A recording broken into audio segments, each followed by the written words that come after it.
improvement in the school. A lot of children could not speak, could not write properly. But over time now, we have seen a lot of improvement. That even among themselves, they conduct debates, and which they do in English language. And these are one of the things that have not been done in this school, in the history of this school. So I will count that as a great achievement for this school. And I hope that the support we are getting for this school is going to continue. And I would like to appreciate all the parties involved in this great achievement.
My name is Fatima Ali, Maryam Musa, class 6A.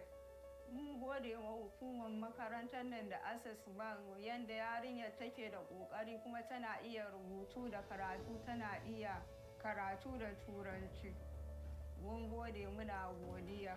Malaman suna da hazaka, suna da karantar da yaran sosai, muna godiya.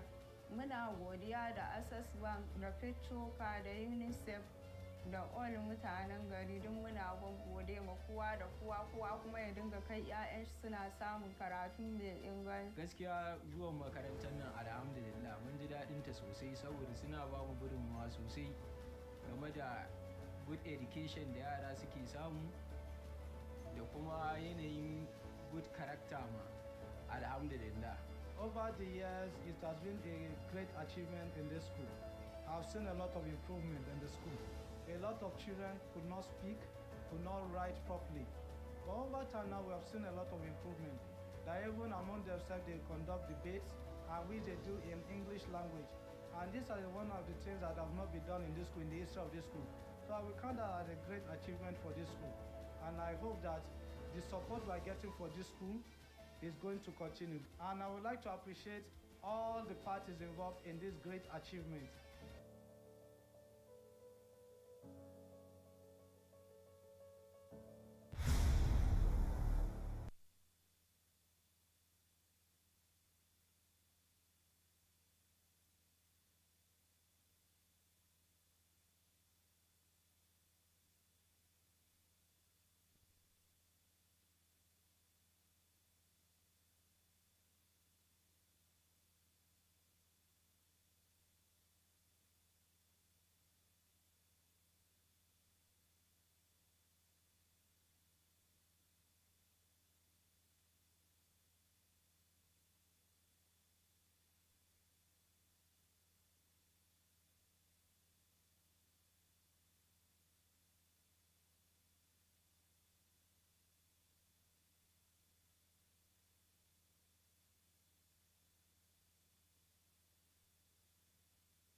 Good morning, everyone. Good morning, ladies and gentlemen.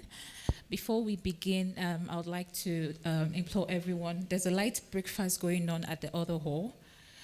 So if you don't mind, please, you could just go to the next hall. You could use the extreme exit at the end of the hall. Thank you very much.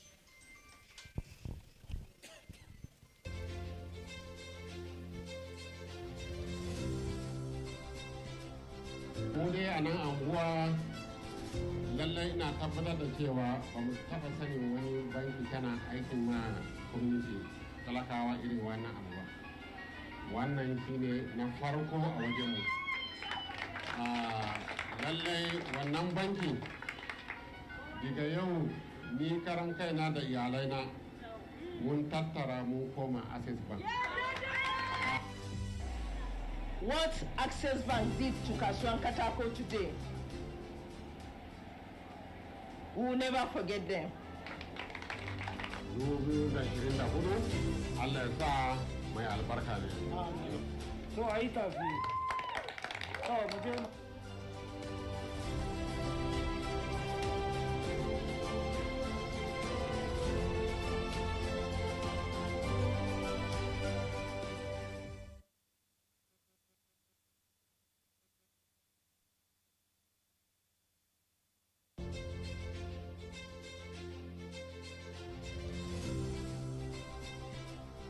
Mu dai a nan anguwa lallai ina tabbatar da cewa ba mu taɓa sanin wani banki tana aikin ma community talakawa irin wannan abu ba.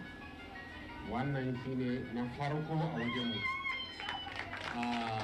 Lallai wannan banki daga yau ni karan kaina da iyalaina mun tattara mu koma Access Bank. What Access Bank did to Kasuwan Katako today, we will never forget them. 2024 Allah ya sa mai albarka ne. So a yi tafi. Mu je.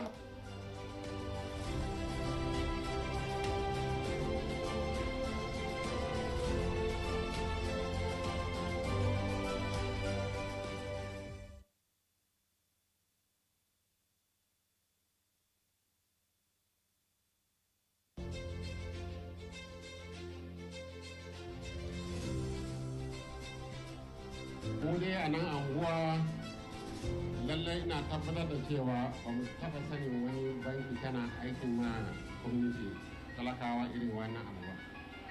Wannan shine na farko a wajenmu. Lallai wannan banki daga yau ni karan kaina da iyalaina mun tattara mu koma Access Bank. What Access Bank did to Kasuwan Katako today.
Place of our work to make sure that trade fair is neat, what we are normally doing.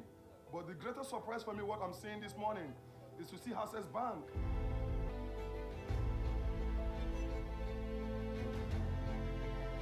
For Access Bank to come out and support this trade fair management environmental team, it is a very good gesture.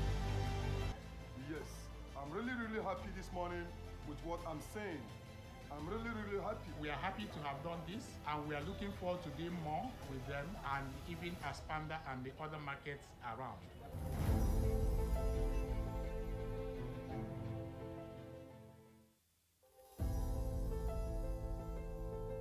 In a place of our work to make sure that trade fair is neat, what we are normally doing. But the greatest surprise for me, what I'm seeing this morning, is to see Access Bank.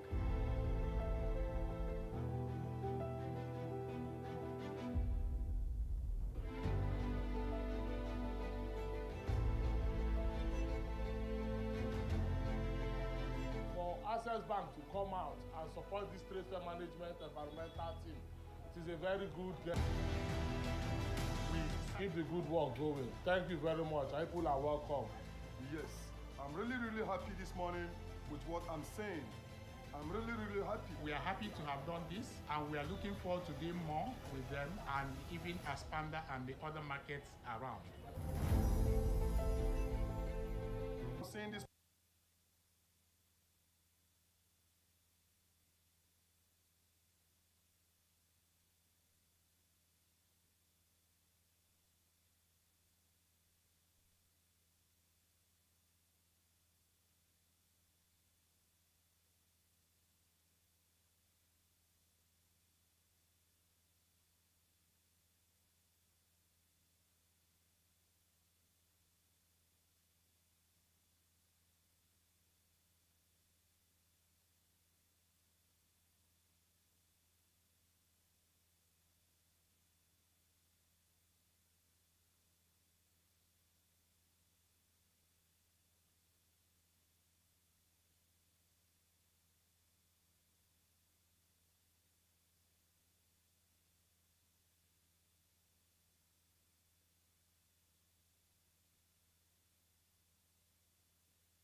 work with all the people. Because we know that secular management is secular management. And we go for a project.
Good morning, everyone, and you're welcome.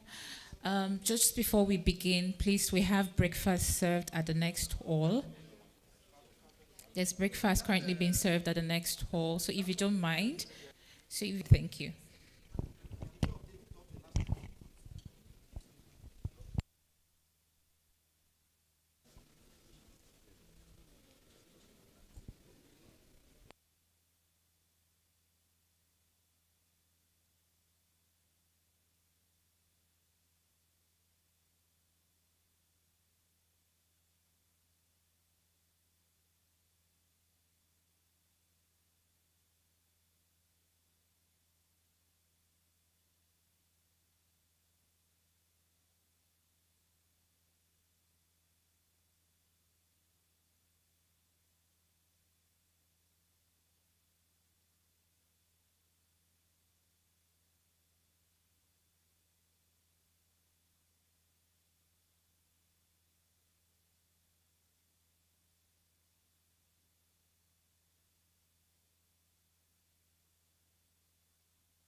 hukumar makarantar nan da asas iya karatu da turanci.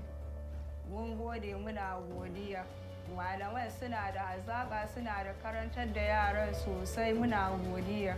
Muna godiya da Access Bank da Fitchoka da UNICEF da all mutanen gari duk muna gode ma kowa da kowa kuma ya dinga kai 'ya'yan shi suna samun karatu mai inganci. Gaskiya zuwan makarantar nan alhamdulillah mun ji daɗin ta sosai saboda suna ba mu gudunmawa sosai game da good education da yara suke samu da kuma yanayin good character ma alhamdulillah. Over the years, it has been a great achievement in this school. I've seen a lot of improvement in the school. A lot of children could not speak, could not write properly. But over time now, we have seen a lot of improvement. That even among themselves, they conduct debates, and which they do in English language. And these are one of the things that have not been done in this school, in the history of this school. So I will count that as a great achievement for this school. And I hope that the support we are getting for this school is going to continue. And I would like to appreciate all the parties involved in this great achievement.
Ladies and gentlemen, welcome. We're about to get started. Good morning.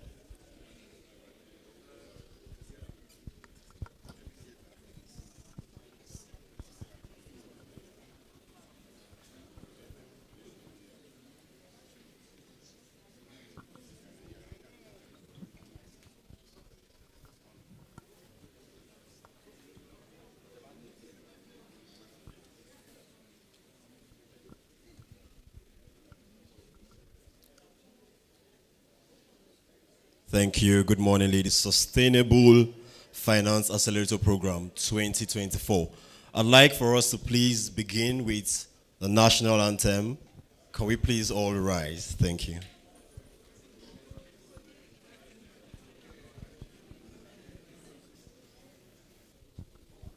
Nigeria,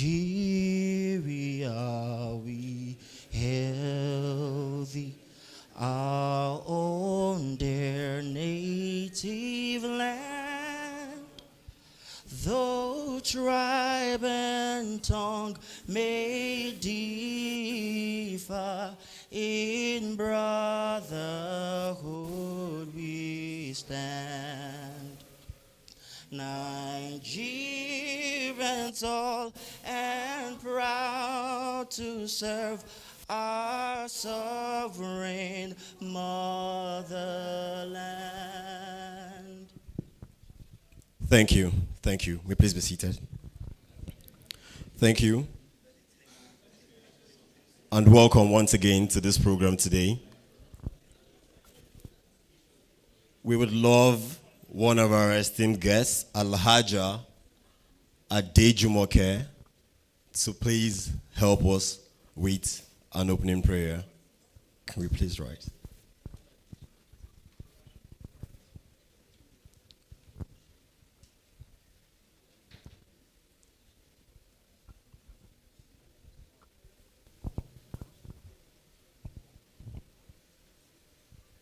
You're welcome, ma.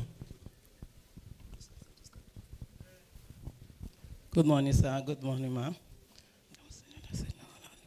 It's fine. Bismillahirrahmanirrahim.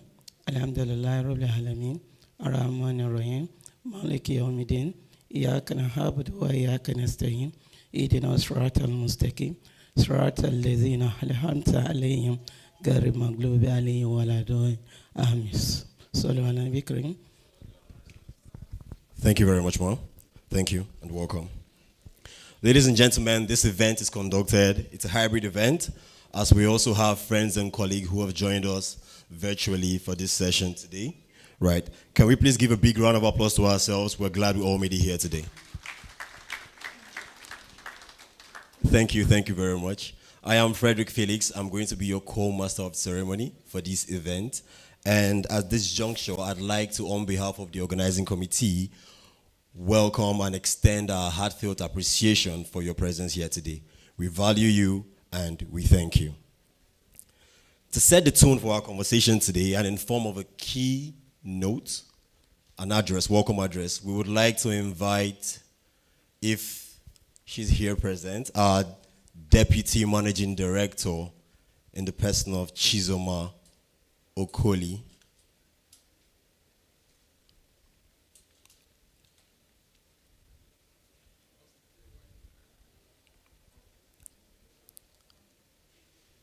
Okay.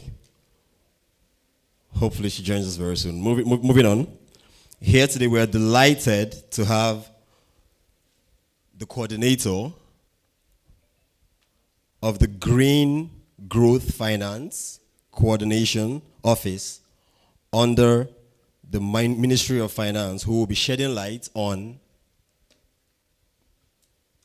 climate changes in Nigeria as well as sustainability. He currently serves as the Special Advisor to the Minister of Finance on Green Growth and Climate Finance. Please, can we welcome and invite to the stage Mr. Temitope Akinyemi.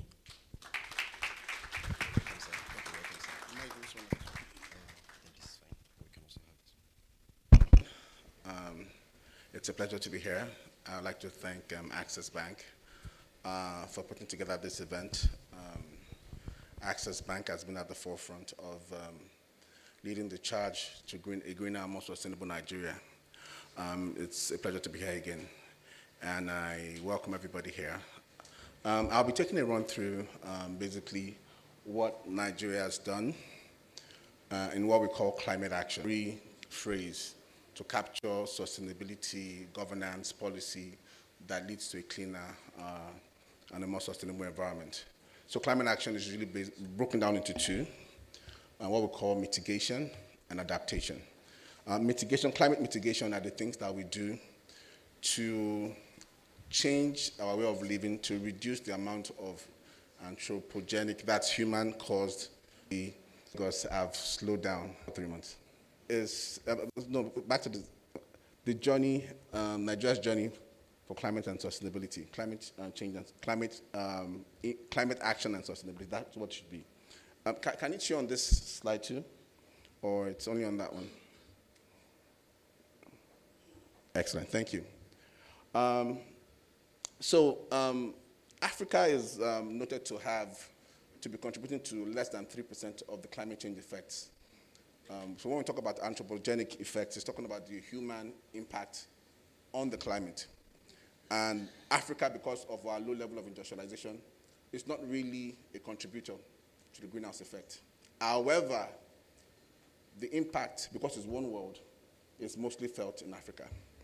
Particularly in Nigeria, we have deforestation, we have lack of energy. Energy access in Africa is currently energy access. Okay, this is better. Energy access, less than half of Nigerians have has access to clean cooking. We estimate that we need $17 billion in funding to meet. I can barely see. I might need to walk down there, please. Sorry. Okay, we estimated about 17 billion in losses from flooding, and then all the other impacts that we see. According to our NDC is the nationally determined contribution, and this is a document that the country, led by the Ministry of Environment, they'll speak to us later on, puts together. And basically, the NDCs speak to how we, as a country in Nigeria, are thinking about AFOLU. AFOLU is agricultural, forestry, and other land uses, transport, waste, and industrial processes. And the idea there is to reduce emissions from those aspects. Adaptation sectors are also agriculture, water, health, and also transport.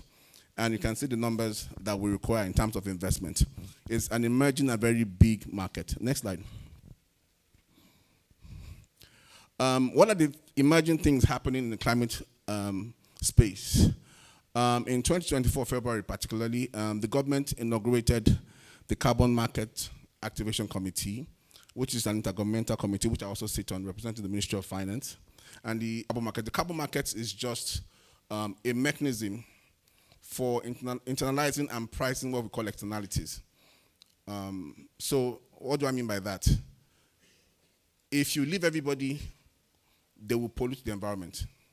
Now that pollution currently is free, but trade that price. Climate Change Act of 2021 that set up the NCCC, they will be joining us later on. And then we have the Sustainable Energy for All 30-30-30, which is a vision set forth by the government to achieve 30 gigawatts of power capacity by the year 2030 with 30% in renewable resources. So these are some of the key milestones that have been reached by Nigeria. I don't know whether we can make these slides available. So we have some of the key milestones. I'll just touch on a few of them. So we can see the green bond issuances in 2019, the first corporate green bond issuance by our very own Access Bank in 2019. Whether you might not know it, but that's a milestone for the country, a key milestone. And then some other federal bonds have been issued after that. I think I'll fast track and I'll just go to the latest few things that we've done. Next slide, please. So I'm going to talk about, this, I listed all the climate actions that Nigeria has taken in descending order, starting from the most recent to the further in the past. And the idea is, I might not be able to get through everything in the energy transition space.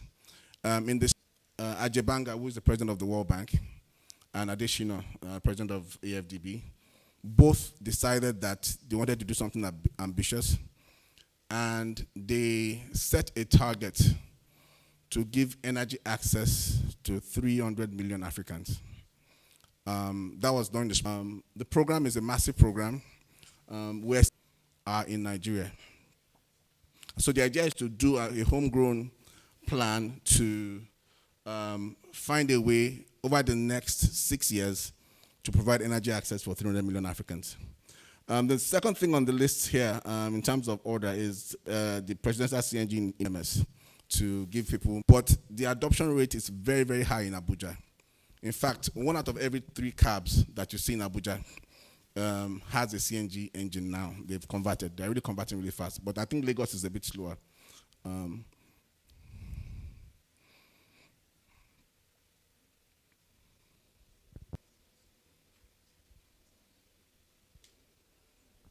Okay.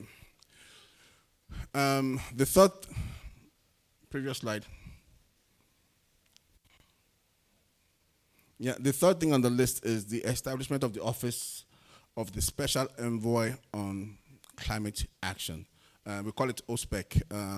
If you note that Chief Ajuri Ngelele was appointed, what it does is that it gives, behind the carbon markets. One of the ways the carbon markets will affect the renewable energy space is that if you develop your projects properly, you can actually pre-fund the project toward carbon import. So it's a very innovative way to fund. This is a very important. We approved $50 million for that financing. Operator, they want it in the center. Okay, so I'll just stand here. There's true renewable energy scale up. Renewable energy scale up. It's a project that the Ministry of Finance approved about 3. It's deployment, but there's some on-grid grid extension projects also in the mix. And the idea is to crowd in private sector funding. So visible. So the way it works, the way the project is structured, normally in the past, governments will go into a rural area, do some solar panels, and leave the place. And after 2 weeks, people use the solar panel to fry corn and the. So now the idea now is you have private sector. Government is partnering with private sector players, and I think over 6 million people have already gotten power through this, and they are trying to do another 15 million households, 50 million people, not households, to get access through this. So a private sector player for decades. But we are structuring the for the projects, and then pension $1 billion to add to this. So the idea is to crowd in all that money so that all that money can provide, we can leverage the money and provide more power. So a very important project. Next, very important. What that does is allows states and sub-sovereigns to actually begin to look at their own regulation of generation, transmission, and distribution. What that does is it basically, as this act, decentralizes the grid. And what that means is that states can now take their own destinies in their own hands and begin to generate power. And the act also provides for renewable energy in the mix. Number 7 is the energy transition plan. That was launched in 2022. What does it mean? And to net zero by 2060. So net zero doesn't mean that we don't generate any emissions anymore. Net zero means that impact. Next one. And there's a very long list of things. Unilaterally determines how much pollution in America is affecting us. The pollution in China is affecting us. The pollution in India is affecting us. And our own small kind of side of the impacts of all this pollution in the atmosphere. Now, the other thing that we have to be very aware of is because of this climate, we don't go. The Chinese now, battery technology, they're number 1. EV, they are number 1. Panels, battery technology, they are number 1. EV, they are number 1. Panels, they are number 1. China manufactures over 80% of all the panels in the world now. They're number 1, but it's a strategic decision that they made. India also made a decision that they wanted 100 gigawatts in 2014 on their grid. They have 100 gigawatts on their grid today. To give you a sense, 100 gigawatts of renewable energy, the highest we ever had on our own grid, highest, we celebrated a few weeks ago, is 5 gigawatts. Total, clap for us, clap for us.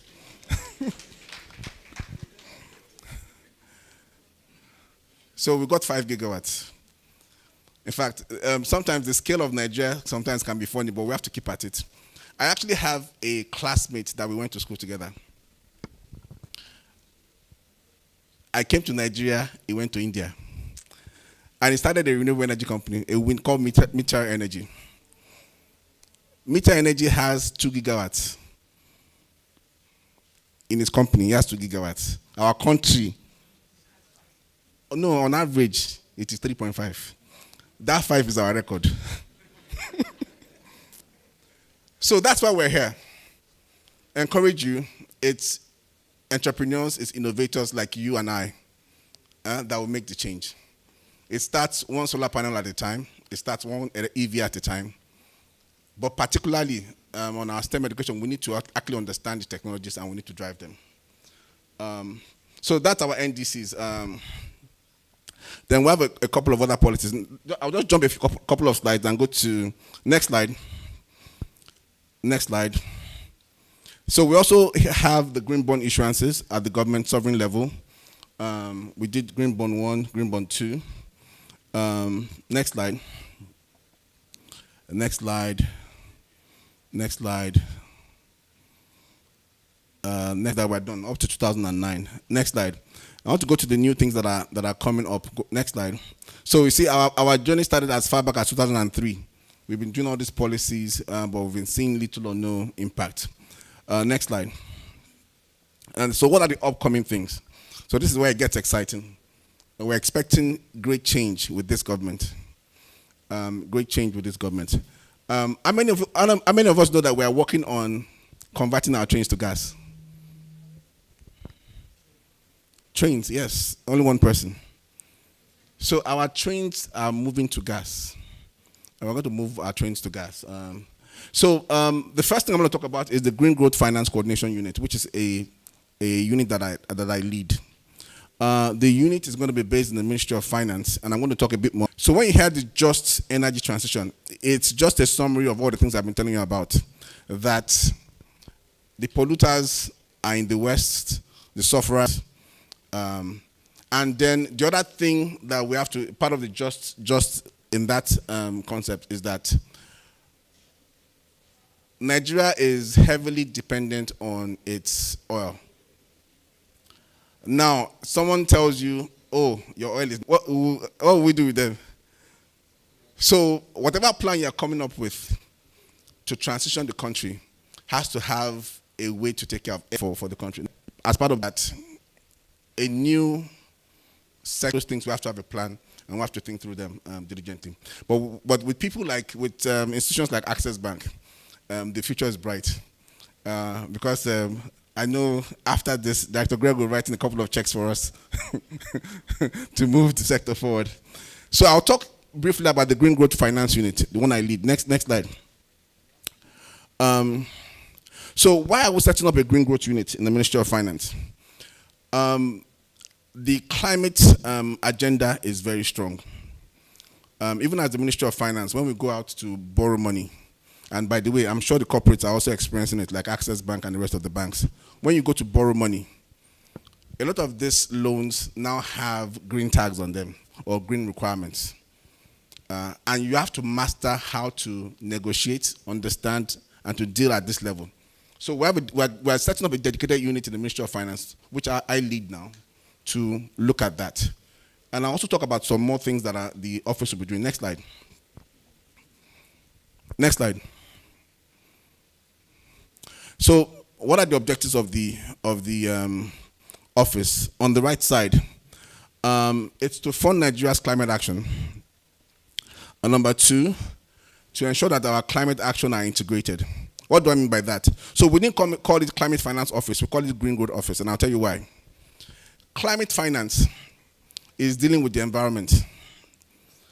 Green growth is the intersection of climate finance and our growth objectives. So we're not just wondering about the lizards and the biodiversity and the leaves and the atmosphere, but human beings must eat too. So that intersection is what we call green growth.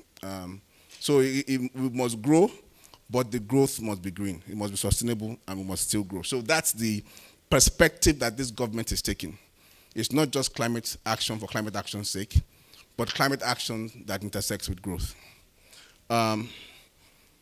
So we also want a focal coordination point. A lot of things need to be done, but particularly as it relates to finance, like the environmental side is Ministry of Environment, the legal and policy side is the NCCC, but as it relates to finance, we are taking the lead on that with this office.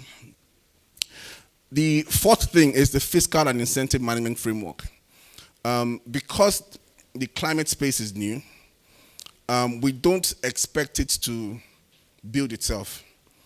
In the same way that Access Bank has taken the initiative to gather us together here to incentivize us, to get us together, to give us knowledge, to get us to move forward, government must play its own role. And the role that government is playing is we analyze the environment, and for key sectors, we give incentives. That incentive will be managed by this office. For the CNGs, for the EVs, for the charging stations, there's a lot of plans going on to integrate all that to ensure that things move seamlessly. And then finally, we plan to mainstream sustainability. So right now, sustainability is a niche part of the economy, but we plan to make it a mainstream. Next slide. So this is a broader framework as to how we're looking at the whole climate space. And this is a planning framework. So what we've done is from the bottom up, we're looking at the macro level, and we're moving up to the micro level. So the macro level at the bottom is talking about our national growth and sustainability plans, the NDCs, the ETPs. NDC is National Determined Contribution, ETP is Energy Transition Plan, NDP is the National Development Plan, and of course we know what the SDGs are. So all this form the base, and then we'll move to the next step. The next level is so we do for the whole country, and then we're expected to have sectoral plans for each sector. So power will have its sector, transport will have its own plan, agriculture and forestry will have its own plan, like that. Then from the sectoral priorities, we now get to the sectoral investment plans. So all that must trickle down into projects. Now, the one in blue are what we call the market enablers. Things like developing the carbon market and also developing incentive packages for each sector. And that's what I said that the Green Growth Office would manage. Then once that is done, the lighter green are just implementation of the projects, from project prioritization and sequencing, feasibility and de-risking models, and then how to scale those models. And then, of course, that will automatically give rise to what kind of climate finance instruments we'll be using. The other three things around are just the enabling things that we need to do, like what we are doing today, which is capacity building, stakeholder engagement, making sure there's inclusivity, there's poverty reductions, and of course, at the bottom, we must enable domestic manufacturing at all costs. Next slide. And this is my last slide, and then I'll end here. So the other thing we've done is to basically, when we engage with our donors, our partners, we want to, this is the framework we show them, how we want to engage. In the past, we've sat down and donors have brought plans to us of what they think we should be doing. But this is what we do now to determine what we need to be doing.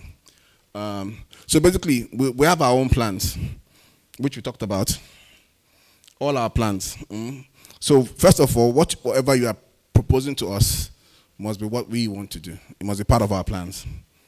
And then we add to that the urgency of our own priorities. So the urgency will be determined by us. What is urgent will be determined by us. Like for now, I can tell you for free, if you call my Minister of Finance today, what is urgent is food security. We sleep, we drink, we eat, food security. So food security is urgent.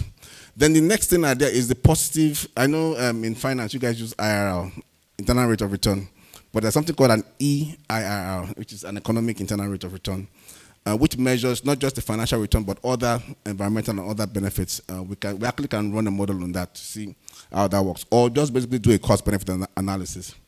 Then number 3 is we optimize everything for carbon finance. What do I mean by that? The carbon market is so delicate that you can't, it's difficult to think about carbon ex post. That means after you have done the project, you now say, okay, this project that I have done, how can I get carbon for it? It's difficult. To get carbon, you have to, in the preemptive stage, think about how do you want to design it to optimize for carbon. So we're trying to integrate that into our thinking. Number 4 is very important. So even though we're federal government, we are the mighty federal government, even though the money is not unlimited. So the idea is we must crowd in private sector funding. That means if we have 1 naira like the $750 million we've collected as a loan from World Bank. In the past, we'll sit down, lock the gates, padlock the door, close the window, and share the money on how we're going to spend it. But now, no, we look for private sector people and say, see, we have $750 million. How much can you bring to join it? How much can you bring? Pension fund, how much can you? So we go around to scale it up. It's called crowding in. Because the issues that we have to deal with are too many to be hiding in one room. So the money we have, we ensure that we crowd in more money on top of it. And then number 5 is we make sure that we don't exacerbate our debt position. Our debt portfolio is almost topping about $60–70 billion now. We don't want to just be servicing debt continually. The prudence of the minister now is to bring down the debt to GDP, the debt to revenue, bring it down. Now, we don't want to make it worse because of climate, so we are very conscious of that. So this is my last slide, and I'll be happy to take any questions. Thank you.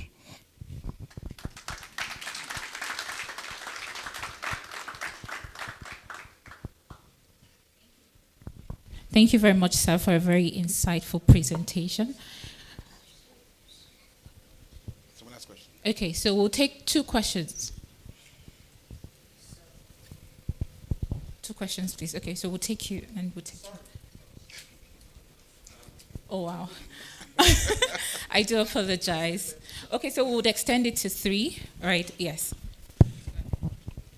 Thank you very much. And fantastic presentation. It's lovely to see that the country is actually prioritizing the climate space and the climate transition space. My name is Dr. Adebola Odunsi, by the way.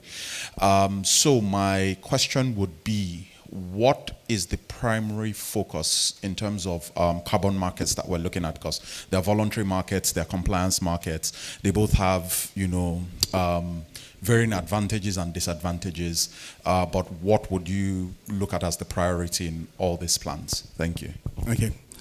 Excellent question. I'll just quickly answer that. We are starting with the voluntary markets, and eventually we want to transition into the other Article 4 markets, but voluntary starting. Question? Okay, so I saw another hand here. Yes, please. Good morning. My name is Rotimi Ashley Dejo. I represent Tamrose Gas. We are in the natural gas business. And when you talk about renewable energy, it seems to suggest that you're excluding, we're in the decade of gas, right? And this government has done a lot to support gas. We have a lot of funding, tax breaks, import duty, and all this going on. So definitely going in the right direction. But I just want to understand, it's obvious Africa is not industrialized. So, and for us to reach the promised land in terms of energy security, it has to be a mix of energy sources. We're not going to get rid of hydrocarbons for the next 40, 50 years. So it's still here. The focus here is for us to transition to gas as far as hydrocarbons go, and then also continue to explore the renewables, the solar, and so on. Okay. It has to be a mix. One more thing. So the countries you talked about, China and so on, I'm sure nuclear, there's solar, there's nuclear, there's a whole mix of, sources of energy. Our own focus is make sure the gas is part of this drive. So is gas excluded in this? Okay. Yeah. Just so you know, I was part of the team that wrote the energy transition plan, and we put gas as we're not transitioning to gas, we are transitioning with gas. So gas is our transition fuel. We're not going to say, okay, we have left oil and we're now jumping to gas. No. In the transition period, which is from now to 2060, gas is one of our major transition fuel. And so the other thing is that, so one of the reasons why we're putting a bit of more pressure on the EV space is not that we don't like gas. It's because, you see the way he stood up now to speak, there are many of them in Abuja. And gas is getting a free ride. But we don't want to be left behind because we're one of the only few countries still pushing gas. So as we push gas, and by the way, in the transition space now, gas is still 98.2. It's 98% gas, 2% electric. So we want to just even out the odds a bit. So gas, in fact, like I said, most of the Bolt Uber drivers in Abuja right now, in fact, 9 out of 10, they are on CNG. And the difference in costs is about, I don't know why it's not, I've been asking in Lagos, it's not that prevalent in Lagos. But the difference in cost is over 70% savings. In the cost savings, over 70%. So in fact, there's a 3-month wait for conversion now in Abuja. So if you say you want to convert, you have to go and queue and then wait. So for those that are looking for business ideas, pretend you didn't hear that. All right, I think one last question. I think there's someone in front here. Yeah. Please, can we take?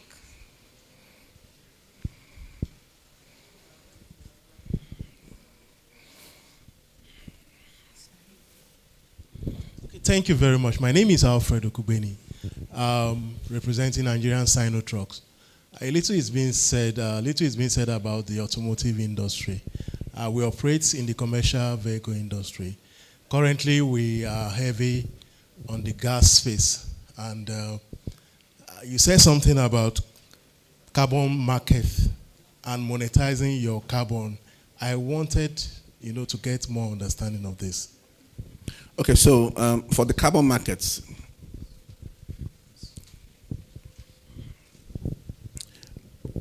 one of the things you have to establish in the carbon market is the delta.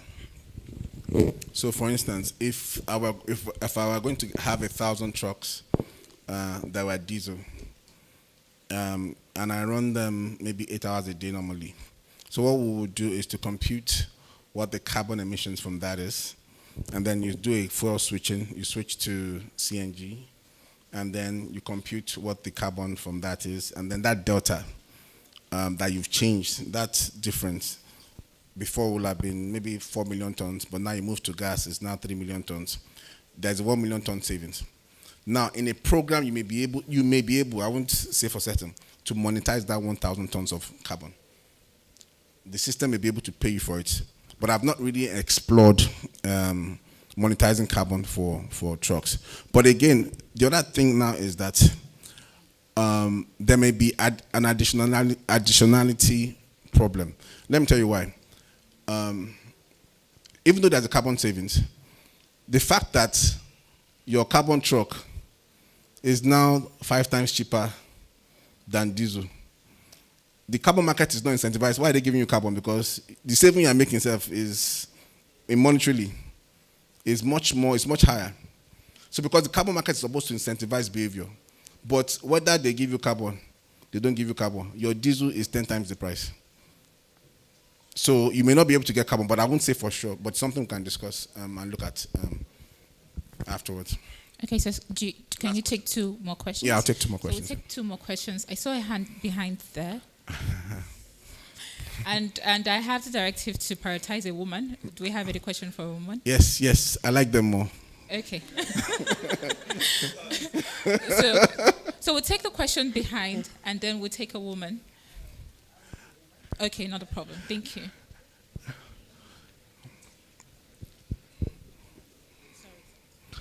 Yeah, thank you very much. I want a woman now. Oh, no. I mean, don't I look like a woman to you? Okay. Oh, you identify as a woman. Okay, it's okay. All right. I'm very happy to hear that Nigeria right now is developing the carbon market initiative because I have a project which I'll present here. And before now, we have tried to register with the African carbon market at Nairobi, Kenya. And we are also working with the World Bank to see how we can get the carbon market initiative. So what I want to ask you now, you are developing it. How do projects like the one we are bringing register with you? Because you have the computation. You are the one who will be able to tell us, yes, this project have this amount of carbon offset or not. Is there a procedure you will share with us on how we can register with you once we have a project that can offset carbon at any time? Thank you. So this event is actually very Okay, so I think we could just take all the questions. Okay, all right. If we can just make the questions very The thing brief. is that I can't write, so I might not remember. That's the problem. So, unless you remind me the questions. Okay, you could just take this one and then we'll take the last one. So this kind of events are very important because sometimes we're in Abuja writing policy and we forget who we are writing it for. It's good to get a wake-up call that people are actually waiting to use this portal. So what I can do is over the next, I can drop my contact details. What we can do over the next couple of days or weeks, we can open a portal to have you register your projects, and then we can give you feedback on what you can do. But we're still doing it at the macro level now. But I think it's important that we start engaging with the markets so that we don't frame a market with the wrong structure. So we can start knowing what kind of projects are in the market, so we can provide applicable advice to you. Okay, good morning. My name is Titi Oshodi, Special Advisor on Circular Economy and Climate Change. And I just wanted to ask if the component of circular economy is incorporated into the growth rate, the green growth policy that you're driving, because it's important that we're driving as much inclusivity with the enterprises, with the MSMEs, those that are sustainable, and also use circular economy or waste management as a vehicle to get them involved in the off-taking and the raw materials that will be needed to drive the initiatives that you're running. Absolutely. I actually used to work for the EU Clean Oceans Program, and one of the core things we did there was the circular economy. So that is actually built into the feasibility section of all our projects. So project feasibility prioritizes circularity in the use of resources. So that's critical. Okay, thank you very much, sir. Thank you for Thank taking you out very the time. much. So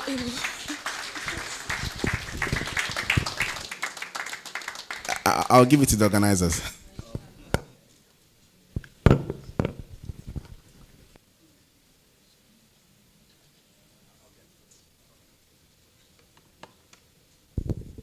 thank you very much, and welcome once again to the Access Bank Sustainable Finance Accelerator Program. Just a little bit of housekeeping before we progress in this event today. So we'd like to recognize the presence of Dr. Nkiruka Madueke, the Director General, National Climate Change Council. She's joining us online. Please, a round of applause for her. I would also like to recognize the presence of Mrs. Titi Oshodi, the Special Advisor to the Lagos State Government on Climate Change and Circular Economy. Please rise up for recognition. Okay, we'd also like to recognize the presence of Dr. Patrick Tolemi, the CEO of Sea Solar.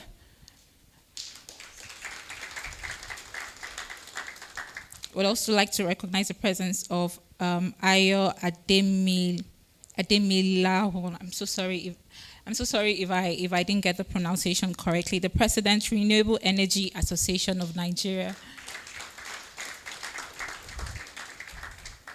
Okay, we'd also like to recognize the presence of Mr. Bolaji Orumole, the Director, Development Partnership, Ministry of Economic Planning and Budget, Lagos State. Thank you so much, sir, and thank you so much for joining us. To take this program further, we would like to go into a session that basically discussed the overview of the reason why we're here today, the Access Bank Sustainable Finance Accelerator Program. And to lead us in that conversation, we'd like to welcome the Executive Director of Risk Management, Access Bank, Dr. Greg Jobom. A round of applause for him, please.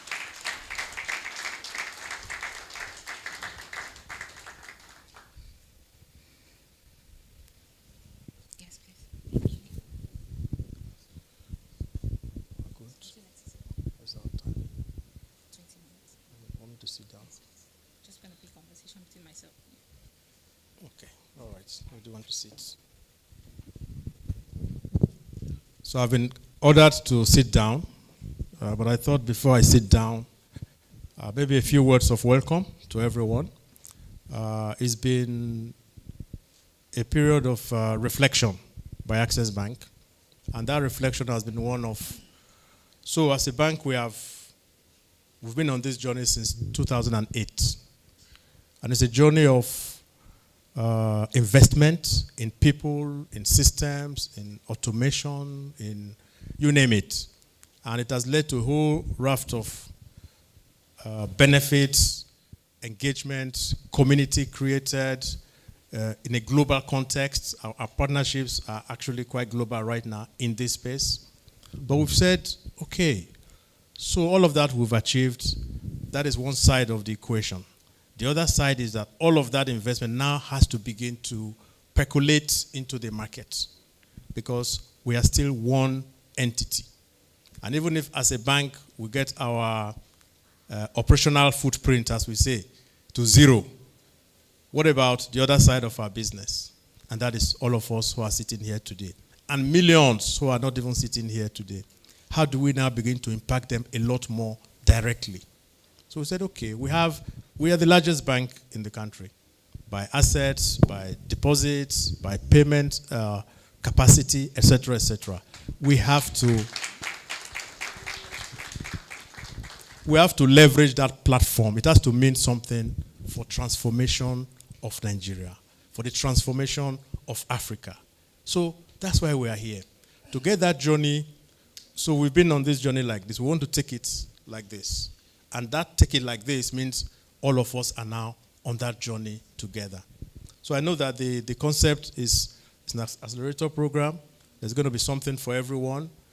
But we are co-creating this journey. So it's not a case of we've come to Access Bank, what can Access Bank do for me? Then I'm going to go home. It's not, to my satisfaction. No, we are going to be journeying together. That's why we've got a program. It's not a one-day thing. We turn up, here's what you're going to get, bam, bam, we're off. No.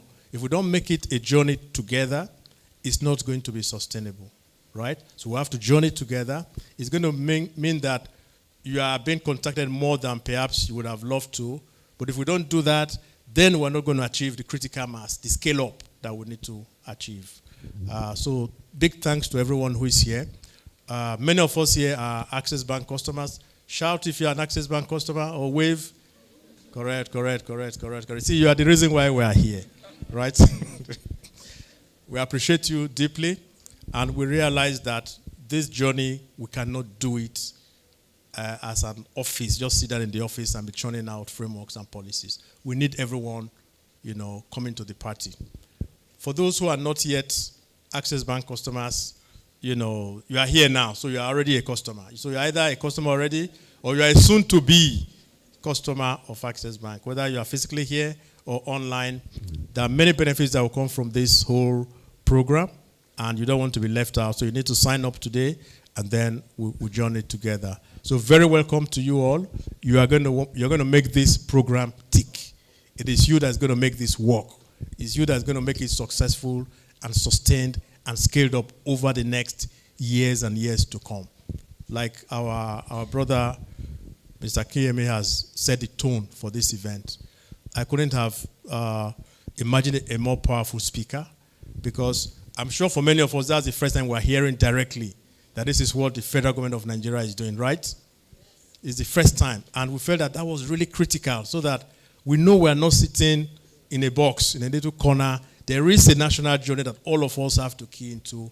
And I'm sure we've taken something away from that. Many wins from this session today. That is already a win as far as I'm concerned, because already we are seeing the benefits of this interaction before we have even started. So very warm welcome to everyone. Now, I think my boss is waiting for me to have my seat. Let me go and have my seat.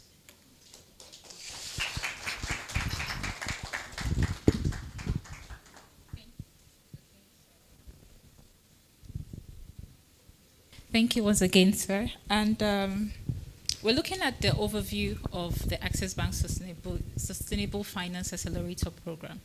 I would like to ask, I know you've made allusions to that already in your welcome remark, but why is sustainability and ESG a thing for us at Access? Okay, so the way we'll do this, there are some slides prepared. Yes. And as you ask the questions, I'll try and flip to the relevant slide that can set the tone. So controller can help us move the slide. So there are a few slides to set the tone. No, go on. Display that one. So this is your bank. You know us very well. I don't need to overlay this or speak too much about it. But basically, it's a 60 million customer base, aspiring to get to 120 million. Our goal is that 1 of every 2 Nigerians will bank with Access Bank over the next few years. That is the goal. And it's achievable because the scale is there, the investment has already been made. You can see there our gender balance in terms of our workforce. You can see there a sense of where we are across Africa and across the globe. We're in about 22 countries right now. So what we're doing today is visible across the continent, and we're going to scale country by country right across. So it's not just a Nigeria thing, it's going to go right across. So if you look at the bottom right there, for those who can see it, you can see a whole range of awards we've won for sustainability over the years, right? Working without this scaling up that we're doing now. So I don't know what's going to happen with this scale up that we're doing now. We're going to take it right through the roof because we achieved all of that working on our own steam. Combining forces from this journey, we're going to get even stronger in it. Go forward with controlling. Okay, this is our footprint across the continent. I won't label it. I'll go to the next slide. I want to get to the meat of your questions. Okay, so this slide is just basically trying to summarize. I've got a few guiding posts. So I've got the what, I've got the why, I've got the who, I've got the when. We've been on that already. So the what is globally is no longer news, but for Access Bank, a lot of things have been done. We're trying to reduce our own operational emissions. At the same time, we know that our operational emissions from the bank itself is a small fraction, maybe it's not even 1% of our overall impact on the world, whether it's in terms of emissions from our loan book or it's in terms of how we impact our communities, etc. So there's a whole lot to do there as part of that what. But a big concept that brings that what together is the SDGs. And I'm going to jump there in a couple of slides. So skip forward. Can skip forward. So this is Access Bank's journey. I think I alluded to this earlier on. You can see all the milestones we've achieved. There's one little bit of green here. That green color there is about today's event. For every year, we mark the key milestones. Today, this event that we're all sitting in right now is a major milestone in the bank's history going forward. And it's been marked on this journey already because of the impact that we believe strongly that's going to come out of it as we journey together. Can skip forward. So this is one of my most, what's the word? This is one of my favorite paintings ever. It's a painting for humanity. It's a painting for any part of the world you are in. It's a painting for anyone who actually understands how the universe works and how life works.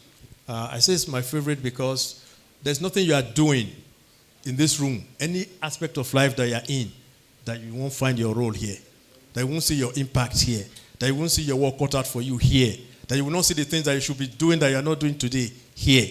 So it's very powerful. For those of us who have not really interacted with it, these are the Sustainable Development Goals. So your question as to why are we doing this? The answer is here.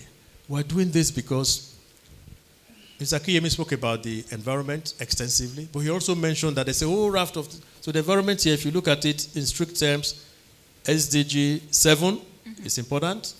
13, climate action is important. But if you're in a developing country like Nigeria, there are mouths to feed. There's hunger, there's poverty, there's disease, there's illiteracy still, there's inequality in the system, whether it's of the gender type or other forms of inequality, etc., etc. All of these need to be addressed.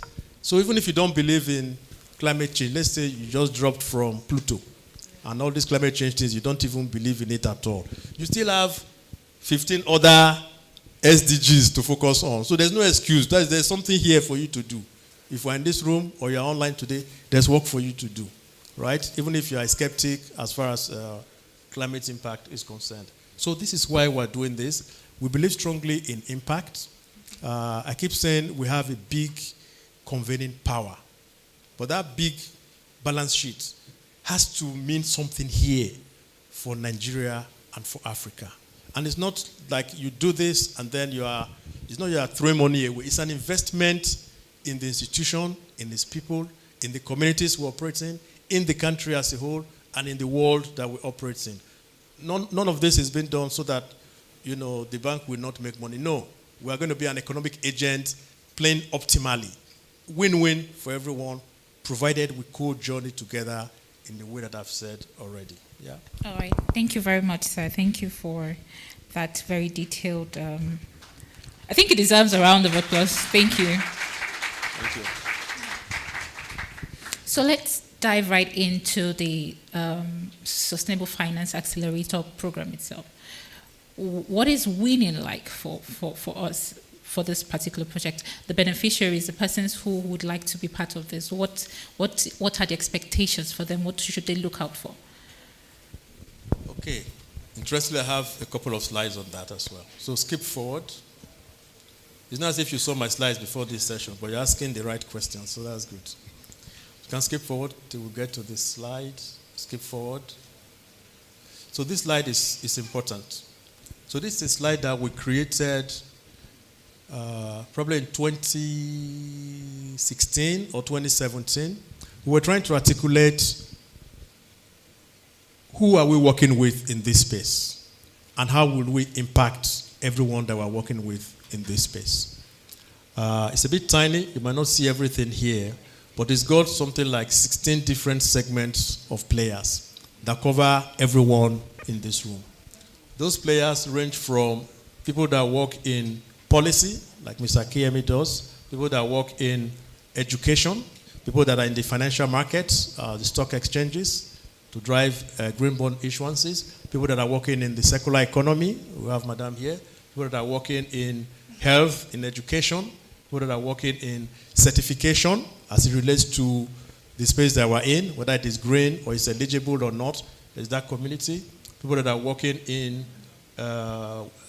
recycling, waste management. So everyone is represented in this box. So to organize this event, all we had to do was to come to this diagram. These are all, this is you in this. So not necessarily by company or by entity, but you have a box here that everyone belongs to. Now this was important because it meant that we could think in a structured way, that we want representation. The areas where we are not well represented in Nigeria today is a gap. It's an opportunity. And in those spaces, you find very few players in there. So for those of us in this room who are looking for opportunities in this space, you should be asking us, where are those areas where you don't find too many people? And there's a good story for that. About 4 years ago, let's go to 2019, when we did the first corporate green bond in Africa that was certified. We did not find any local people to do the verification process, whether these assets are actually green or not green in terms of use of proof. Not one person in Nigeria or entity was trained to do it. So we had to go outside Nigeria to get certification, outside Nigeria to get verifiers to do it, paying dollars, right? Now, somebody was in the room when I made this comment a number of years back. And he said to me a couple of months back, he came to me and said, you know what, Greg, that comment you made those years back sent me into verification and getting certified as a verifier. So we are making an impact. People are growing in all of these boxes today. And this has to now ramp up significantly because these opportunities, this is launch on the table that Nigerians are leaving behind. So we have to step up and be more curious to be able to get these benefits. You can skip forward. I think I have a few more specific things for you. So this program, as you can see written here, every accelerator is usually meant to ramp up on something. Whatever it is the person wants to ramp up, that's why it's an accelerator. It means that you are doing certain things already. You now need to scale up, in a sense. You now need to develop people, take them to the next level. So this Sustainable Finance Accelerator program is exactly in that mold. But like I said earlier on, it is one that we have to journey together. We have all come from different sectors, different segments of the market. We are not going to superimpose a one-size-fits-all journey on anyone, right? Certain things, we have them in common. Do we need capacity building? Yes. But what capacity building? For your particular business and your particular model is going to be different. For groups of people in the same area, it will be similar. But we're not going to use a one-size-fits-all. So part of this journey is ensuring that people are exposed and they know what is available or that can be put together to satisfy capacity building in their own area. Very important. And we have partners to drive that. Now, there are those that already mature businesses. All this that I'm saying now, for some of you, you are quite bored because you have heard it all before. You're already a big entity, you're a big boy, you're a big girl, your business is booming. You just want, 10 billion naira loan, to go to the next level. That one too, we're ready for business. Bring it to the table. Now, what are the things that you need to know for that request to mature and go through a typical bank review process for it to be successful? All of that will also come out in this process. So it's not one journey for everyone, this journey together, but there will be, what's it called now? Lines of the journey, but we're heading in the same direction, okay? So that is what is expected here. It's a structured approach. There will be resources. So even today's event now is already seed money from Access Bank. We're going to have more sessions to support this journey. And as we go along, people have to come to the table. If you don't come to the table, you will not realize the full potential from what we have started today. So I need people to really come to the table, bring your ideas, bring your thoughts. Let's interact and co-create. So in a nutshell, that's what this is going to do. I think you can skip. I've got a few more things to say about what we're doing here. You can go to the next slide. Okay, so we've decided as a 6-month project, initially, phase 1. Why I would say to make it a 6-month project is that we want it to be specific, time dimension attached to it, seriousness attached to it. We all come to the table and we run for 6 months. Then we catch our breath and we review what have we achieved collectively as a group of people who are in an ecosystem with a common interest across all of us. Okay? So a 6-month project at ab initio to start with. Now, what do we really want? Like I said already, it's a community of an ecosystem of people who have a common interest, we want to forge ahead, we have a similar passion expressed in different ways, in different sectors, but a very similar passion across board. Therefore, let us have a home, a platform. So beyond turning up today and several other capacity building sessions to follow, we need you to interact as part of an ecosystem and a platform. And ultimately, if we get it right, it will be a marketplace. We've already heard about the circular economy. We've heard about so many parts of that value chain. Remember that diagram I showed where everyone has a portion of that circle. That is the world that we're all in. And that marketplace, we can make it happen. We've had some discussions with our technology people already. We will have a platform where people that have things to bring to the market can come there and bring them to the market. You can exchange ideas, you can sell, you can interact, you can, express desire for different things to happen. So that is a powerful win from this journey as we're going along. Again, specific goals. We're going to have multiple interventions, so there will be these kinds of sessions. Not necessarily the same thing for everybody, like I've said already. We want to focus on people's specific needs. Then we'll match them. So if you come, you say you are into windmills, for example, right, to generate energy from that. We're going to have to find a partner for you and find a training program that deals with that. Mm-hmm. So that's what we're committing to do, that we find that capacity, that network, and that hand-holding to ensure that you can achieve your goal in the respective areas that we're in. Now, there will be things around funding, naturally. Part of this journey is funding. And I'm sure for many people, that strikes the chord. Yes, we have to just be sure that the process for funding, sometimes things fall by the wayside because here is a great person, great idea, great concept, prototype and everything, but the person has probably never borrowed money. They're not used to going to a bank to borrow money.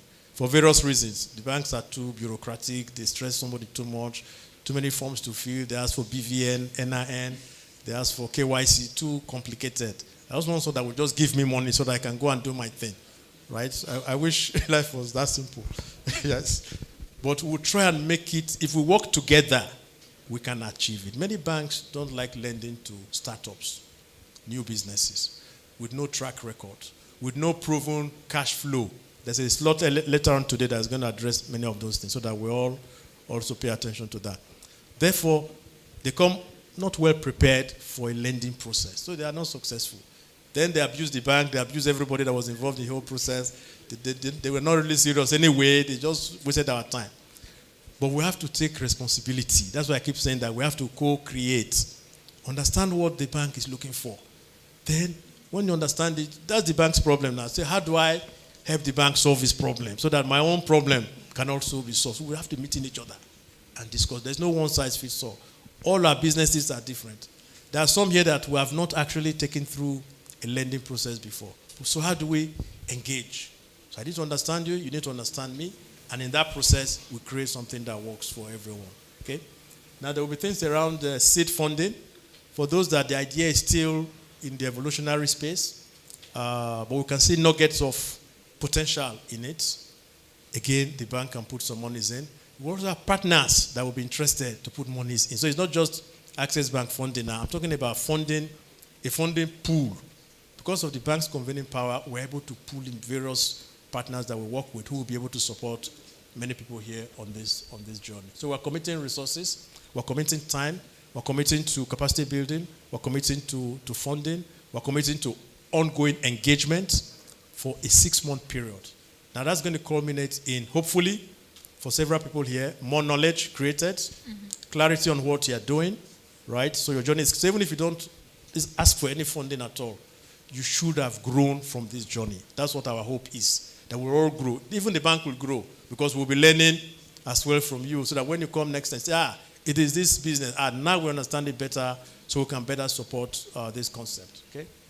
I think there's another 1 or 2 slides on this whole, what does winning mean? Yeah, okay.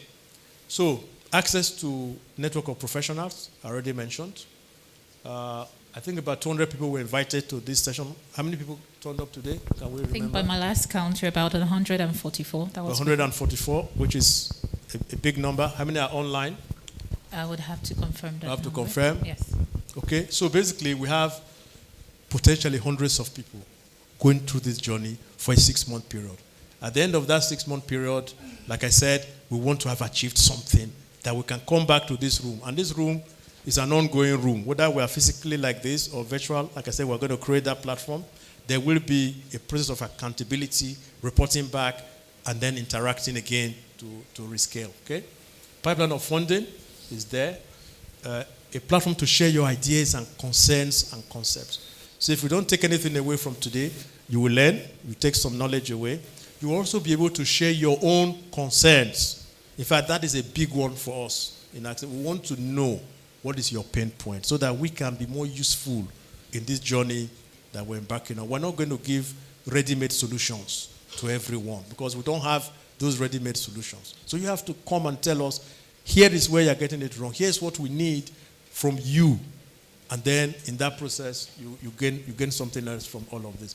Policymakers, standard setters. You've heard from Mr. Kiyemi already. So that is already a win. There will be many more people that are in that policy space that we will be interacting with both today and on a going forward basis over the next 6 months. So you will be keen into the policy making space as well. Now there's another big takeaway. Today, not tomorrow, today, if you have not interacted with your relationship manager before in Access Bank, you will see that person. If the person is based in Lagos, you will see that person today. Or you will get the person's phone number and contact from today. Because this is part of the bank's business as usual. And it's not in this room that your needs will be met. You still have an account officer and an RM. And they have a lot of work to do now. Because we're going to put them under tremendous pressure internally. Because by the time you start engaging, you cannot be looking for your RM and account officer all over the place. No, the person has to be looking for you. So internally, you're going to gain a lot more closeness with your RM as we journey together in this process. Okay? Go to the next slide. Okay, already lots of things you will take away. Next slide. I think we've covered a lot of this already. There will be things around a platform. Already mentioned that. We'll create that platform together. Things around reporting and impact. Once you operate in anything that's called green, there's a responsibility for monitoring and reporting for use of proceeds. Did you use the loan for the right problem? You cannot take the loan and then go and, I don't know, do something completely different. So somebody is going to be monitoring and reporting. Yeah? so that you also, it's one of the takeaways from this program as well. You will learn what is important for your reporting and monitoring.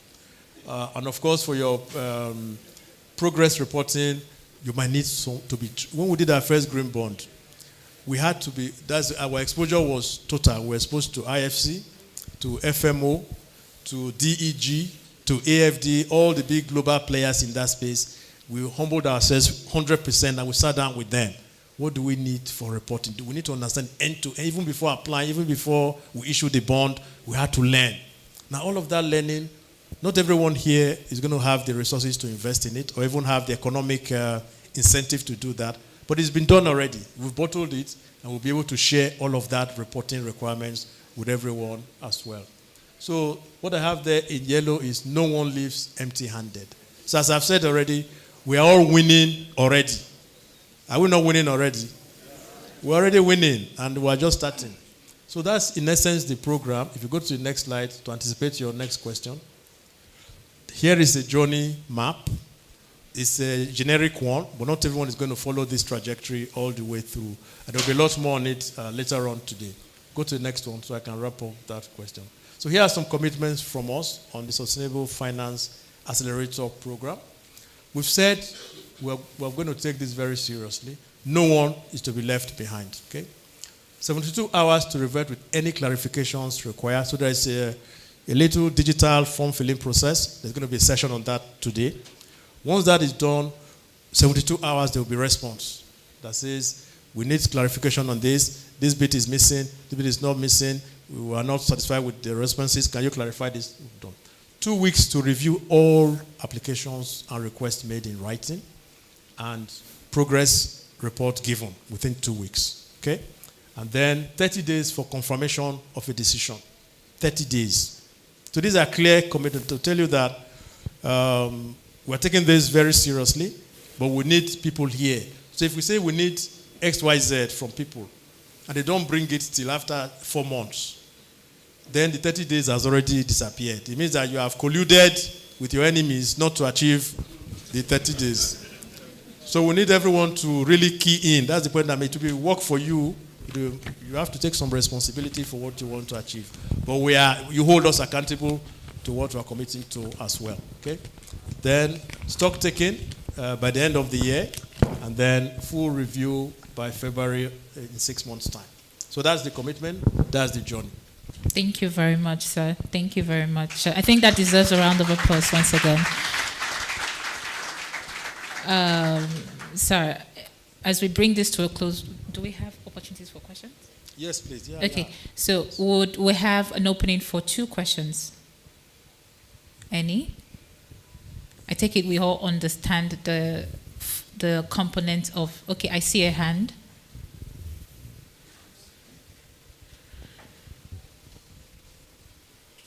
Sorry, can someone help me get a mic across? 2 questions, please. I see a hand. Okay. Sorry.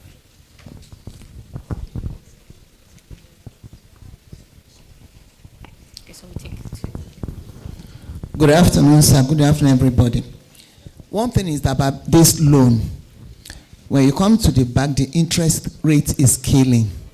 It's killing business seriously.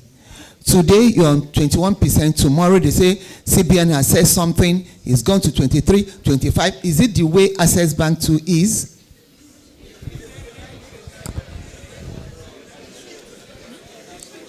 Well, I like that you're asking, madam. It means that so far you have not felt it like that from Access Bank. That's a good start. No, I think that there are market dynamics. And sometimes they always say demand and supply, policy space, interest rates will follow the market pattern. Sometimes policy will try and keep rates low to support businesses and the real sector to grow. And when they do that, they have to sustain it. Otherwise, you do it for 1 or 2 years, then it breaks down, then you're back to the market. So the markets always have a way of rearing its head if the fundamentals in the economy are not resolved. I think, let me give you a short story. When we did our green bond 2019, we said to the potential investors that this is a green bond. So surely, ladies and gentlemen, you should be doing this at a lower cost to Access Bank as we're issuing this green bond. It's for the good for the environment, for the communities and everything. Don't be asking for market determined rates, because this is for the good of everyone, right? We need some kind of concession on the pricing. They said, okay, we're coming, right? They handed us over. We were talking to all the nice, green, sustainable people in their teams. They now send us to the finance people when it came to discussing the pricing of the bond. And those people had no interest necessarily in all these green things. Said, this is the risk that you pose to us. This is the pricing that we're going to expect from you for this kind of issuance. So, in reality, to answer your question as directly as possible, we will not overly push to be too aggressive in terms of pricing, but it has to be a two-way thing. So if someone comes and says, you know what, I'm going to design and build a new car that is electric, right? I want a loan today. The person has never done it before. They don't have any partner that's going to help them do it. They want a loan to do it. Of course, that's going to be riskier for me as a bank, right? Because I cannot see. If I can't see where the repair is going to come from, it means it is a bad loan from the very beginning. So for me to take that kind of risk, I probably want to charge more. But to charge more, when the person cannot pay anyway, there's no benefit in charging more. So I'll probably not do it, right? But what you want is a partner. And that's why I keep saying that we have to work together. If the person says, you know what, here's what I'm doing now. I know it's not very clear yet. And I cannot see, even me, I cannot see the full picture yet.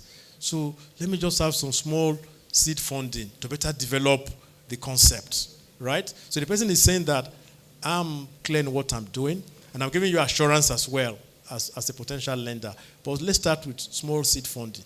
Let's better develop the concept. When it gets to this stage, we can then begin to look at the market base. You can then take a loan, right, with interest rates. So I'm saying that you might not jump to a loan if there's a vehicle that can give, a little seed funding to begin. But if you already started and it's about scaling up, it means that you already have cash flows. So it'll be easier for the bank to make that decision.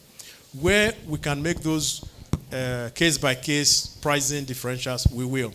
We're also in a competitive market. We don't want you to jump to our neighbors in other banks because they are pricing better. So we'll be competitive. We're going to price in a very sharp way. We don't want to lose your business. You are our fantastic customers. Why would you, when it comes to loans, you see you are going to another place? No. We want to keep you within the family. So don't worry about the pricing, ma. We will be competitive, and we will, on a case-by-case basis, if your idea is a low-risk idea, we'll be able to come down more, even more on the pricing. If it's a higher-risk idea, we'll have to collaborate a bit more to say, okay, how can we sort of reduce the risk a little bit? Can we start small and then scale up gradually? And if you're agreeable to that, then we'll do that. And that's why I keep saying that we need to co-create. It's not the old one where you just send in a form, then you go and wait, then you get a no. You start abusing people. No. Let's interact. And that's why we now have this platform for this interaction to happen. It's a fantastic question. Thank you. Okay, thank you very much. So we'll take one more question. However, sir, with your kind permission, if we still have time for further questions, please write it down. If we have time for it, ED here would definitely be happy to take it. Thank you very much. Please go ahead, ma'am. Yeah, good afternoon, everybody. I'm Ajia Pinel Lakpade, the convener of the Empowerment Initiative, Sustaining Women in Agriculture. I actually want to ask my ED, what do you have for the farmers, the women farmers in Nigeria? At least we have over 100 of us in Access Bank, and so far we've not gotten any grant, and we are not expecting any loan because we can't pay back.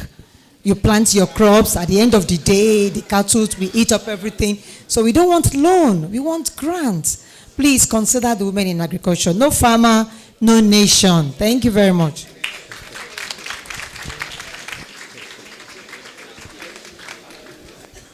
Well, I think it's a good one. You are calling two powerful ideas together, women and food combined. I don't think anybody here is going to quarrel with anything you have said. Nigeria is a potential big breadbasket exporter of food items. So along with everything else that we've been saying, as all of us play our part, the country will grow and do even better. And not just Nigeria, even across the continent of Africa. So I think with the efforts that women have been putting in, I understand the focus is on seed funding and grants, etc. Fortunately, I keep saying that we have a big convening power. We have partners. So not everything is going to come from Access Bank as in direct, but we have a whole raft of partners who work with us. And if you say, okay, women who are into farming, farming is appealing to lots of DFIs. Farming is appealing to lots of entities within Nigeria. Farming is appealing to government. Fortunately, Mr. Kiyemi is here. I hope he hasn't left already. So all of that means that if we work together, we can create things. We already have various products for women. I don't know if you are aware. Is the W community here? We are here. So we already have a journey with W. That's the women platform in Access Bank for years and years now. So we have to now work with you to deepen that even further in the agric space specifically. We do have some products for agric. Agric is one thing that is like they say, good things, you have to work at making them, however difficult it might be, you have to put in the effort for the diamond to shine. I think we discussed diamond earlier on, in the rough. There are lots of rough diamonds. If you don't invest in polishing that diamond, you will not get the result that you want. Same thing with agric. If we don't invest in agric, we'll keep having this issue of food inflation, food this. So let's work together, think together. Can we have a community of DFIs and other partners with us to put monies, seed monies and grants into agric? For sure. But we have to create it deliberately. Can we do it soft loans or lower interest loans for agric and for women? Definitely. But again, we have to create it. And I have colleagues here who are taking notes of all the discussions, and we will be reaching out to make that happen, make it a reality. We are a big agricultural country. Before we found oil in Nigeria, agric was that was the dollar earner. And nothing has changed. The resources are still there. The land is still there. It's still arable. Everything is still there. So we can go back to it. And Access Bank is definitely poised to play its part in that journey. So you are pushing on an open door here. But we have to be creative and co-create those instruments that will enable us to do it and then scale it up successfully. So grants, possible. We have to develop it working together. A round of applause for you, please. Thank you very much. I think for time constraints, we're not able to take any more questions, right? So you can please pen down your questions, right? If we have time to accommodate it, our able executive director would definitely be happy to take. But for now, we have come to the end of the fireside chat. Thank you so much, sir. Thank you. Thank you. To take us further in this program, we have some goodwill messages from some of our partners.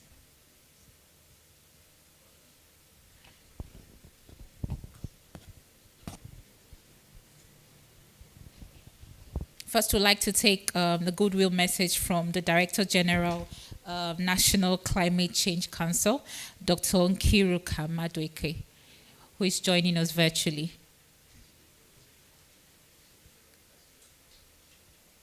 Thank you.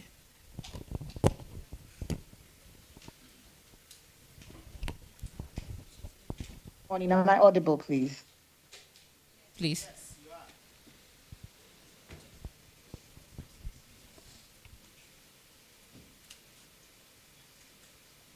Okay. Good morning, distinguished participants, ladies and gentlemen. Thank you for the opportunity to be here. Thank you, Access Bank management and staff, for inviting the National Council on Climate Change Secretary to be part of this very important conversation. And I sat, virtually in the room, and I was excited, and I am excited to hear the intense interest that people are having with regard to sustainable finance. And once they talked about the carbon market, I saw how questions were being shot at, what do we do? How do we engage? And for me, that is essential, and that is why this meeting is, the program is being held. I just wanted to touch on a number of things. And the first thing I wanted to say is, as Nigerians, I'm actually asking a question to the room. As Nigerians, how engaged are you with our nationally determined contribution review? Because it's very key. I heard the lady who talked about the need for farmers. And as you're aware, food, agriculture is one of our NDC priorities. Where are you in that conversation? How are the farmers in that conversation? Just to touch, because if you permit me, please, just to touch a little bit on some certain things I heard asked, and if I could just provide a little bit information on them, please. I wanted to let the House know that with regards to agriculture, there are certain programs that the GIZ is funding, and also USAID as well is going to roll out a program featuring basically climate smart agriculture. The FOU has also sent a proposal to the GCF to also again support climate smart agriculture. I'm aware that as of last year, where you had the ARAF2 project, they supported some farmers in Jos to do the tomato Jos program. But we're also reviewing all these projects that have been happening and to see, are they better representing what Nigeria wants? Like Tucker said, are they the projects that we want to engage in, and is that what is important to us as Nigerians? I don't know if the House is also aware that, and that's a very good, exciting thing that has happened to us in Nigeria, is that the Bank of Nigeria is now an accredited entity with the GCF. And that means that we're able to have our own funds to get funding straight from GCF on projects that we want to do as a country. Prior to this, we had to get funding from AFDB and other entities, but now we can do that ourselves. And I'm also excited to know that Access Bank is also on the pipeline to be an accredited entity. And besides, I'm an Access Bank customer, so proudly so, and happy to have, Access Bank push this conversation.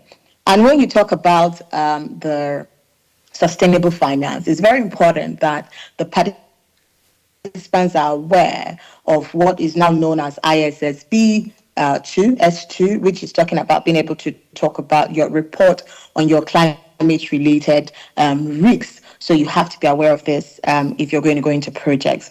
One of the things we've seen is that, and that's the gap we've seen, that when people want to go into, or they want funding for climate or sustainable finance, so to speak, is that there's lack of understanding and lack of capacity. So this, and that's why this project is very important as well, is that people are unaware of how do I bring about a bankable project? How do I conceptualize? How do I develop? How do I implement?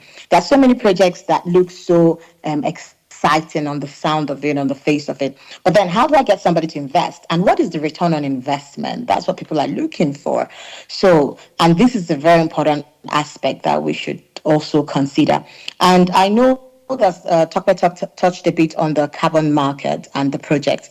So very important. And one thing we have seen happen is a lot of people are doing projects, right, that they want to ask carbon credit for. But unfortunately, prior to those projects, there was no baseline study. And so this is what we're saying going forward. You want to do a carbon market, a project that is going to function in the carbon market so you can get carbon credits for it. It's very essential essential that you have a baseline study. So, and one of the things we saw, like one of the questions somebody asked was, oh, I want to get carbon credits for moving on to solar energy. But you found out that the person was using both on-grid, national grid, and then also using diesel. But then you couldn't then calculate how the person just went straight from diesel to then solar energy. So it's very important that we start. So if you want to go into this project, this is just something you should be aware of. So again, like I'm saying, understand the process and procedures that are necessary for you to participate in the carbon market. And I want to say this, as the co-chair of the Intergovernmental Committee, the Carbon Market Activation Plan, I'm happy to say that we're moving very tremendously, very fast. We've given ourselves a very tight schedule to ensure that we have the activation plan, at least the draft, by Unger, and the finished plan by December, by COP 29. And we are considering that for the market, we have a combination of the VCM. VCM is the voluntary carbon market, Article 6, and then also compliance as well, because that's what the law says we should do in terms of compliance and, the carbon market. So just if you're in the house and you want to play in this market, just so you're aware, we're bringing up the framework, the policy that would let everybody know what is there and what should be done. But very important as well is that when you're building skill, when you're building capacity, and I think the MD, ED touched on it, is we need verifiers. We do not have verifiers in Nigeria enough. We do not have auditors in Nigeria. So if you're thinking of scaling, I think you should think about that, because you're going to be very important to our next journey. I want you to know that as of 2023, the carbon market VCM, the voluntary carbon market, was at $2.4 billion, but it's been estimated to get to as high as $30 billion in 2030. And now what is being said is that if we do not position ourselves, at least by 2025, we're going to lose a lot basically in the space. Another thing I needed to say, and I don't know if I said that, is that there's a need for you to have NDC aligned projects. So when you think about sustainable finance, NDC is nationally determined contribution. What the government is doing is that we already have a NDC implementation framework, but then we're changing it from implementation framework to investment plan. And this is something I want us to also think about. We're going to engage with you. Please, we're asking you, please come. Currently, right now, as I'm talking to you, we're actually doing the stock take, the national stock take. A lot of people are not engaging. They're not telling us what they're doing. How are we going to review the NDCs when we're not hearing from you? Now, when we're doing the NDC proper, please, I am asking the House. We need you to be part of this conversation. We need you to tell us, what do you want? What do you want to see as Nigerians? Because this is a Nigerian project, not one person's project. And then I also wanted to let you know that we're also going to have engagements with the private sector, because the private sector is very important very important to us. We're having a training workshop, and I'm happy to hear that Access Bank is doing this. We'll also reach out to Access Bank. We're going to have a training workshop for the private sector to understand Article 6 of the Paris Agreement with regards to carbon market, and also help you to understand what exactly are bankable projects for you in Article 6. We're also going to train women and the youth as well. So by next month, we're rolling out those training programs. So please, when you see our invitation, please accept it, be there. I also want to say that the GCF team is coming to Nigeria next month, and one of the people we're going to be working with or meeting is Access Bank, because they want to see Access Bank. So again, it's very important that we know that these are the people that are coming, and again, what does Nigeria want out of this whole conversation? Before I get off your face, I've spoken more than I'm supposed to, sorry, I wanted to let us know that there are two things that the government is also focusing on, and that is very important to what it is we're talking about. And that is the Project Evergreen. Because somebody asked in the room, how do we engage? So somebody said that they're in the automotive industry. So where are they in the whole conversation? I want you to know that the government is building, or rather we have in the pipeline, an eco-industrial hub. So the project Evergreen is building eco-industrial hub. What do we mean by that? So we don't want to have to import our renewable energy solutions in Nigeria anymore, because of course it's very expensive. So why can't we build them here in Nigeria? Why don't we manufacture them? So the eco-industrial hub, we've been able to get 5,000 hectares land off Maitama Extension in Abuja, Nasarawa State. So we're saying to the manufacturers, please come and do your manufacturing in that space. And there's a lot of fiscal incentives that are going to come with it. And so please think about that. Who else, again, can better invest in Nigeria if not Nigerians? That's what I'll say. And then, again, very important is qualitative, quality empirical research on our renewable energy solutions. Before you go into any business at all, you need to understand what the business is about. And one of the things we've seen, because again, why am I saying this? The ED talked about the wind farms. For us, it's very important to know what is our renewable energy potential. A lot of, we have research, but they're not like quality empirical research. And so by the time you put that into implementation, it just doesn't fit the way it should. And so we need to know what are our renewable energy corridors. Again, if you're going to do a wind farm, where should you position the wind farm? Okay, are you going to put the wind farm where we have our migratory birds and then, you destroy our birds? So these are very important things to think about. Are you going to do a wind farm in the northern part of Nigeria where you basically do not have winds?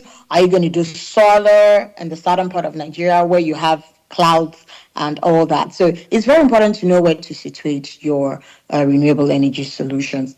If I've said anything else, I hope I've said everything. So thank you so much for the opportunity for having NCCC. Again, National Council on Climate Change Secretariat to ABEG. Thank you for having us, and I wish us all a fruitful deliberation. I'm so looking forward to the feedback of this 6 months. And again, where you think we can come in, please, we are here to support Access Bank and what Access Bank is doing, because again, we're government, to understand that what we're doing is very important for the Nigerian people.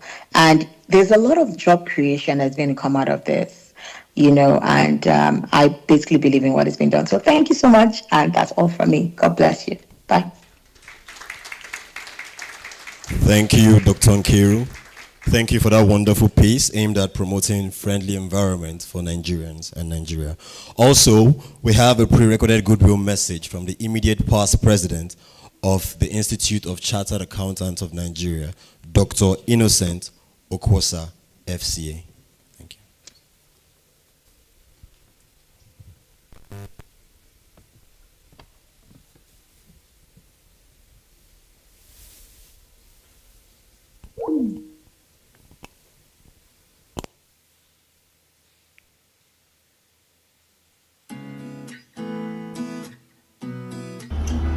Today, Access Bank has gathered different stakeholders to their program, Sustainable Finance Accelerator. I am the immediate past president of the Institute of Chartered Accountants of Nigeria, and I felicitate with Access Bank on today's program. I'm aware that Access Bank led effort to introduce sustainable banking in Nigeria. Your vision for sustainable banking cannot be equaled. You have continued to lead in this direction. And today's program is a testament and a testimony to that. You've gathered different stakeholders. I can see solar panel manufacturers,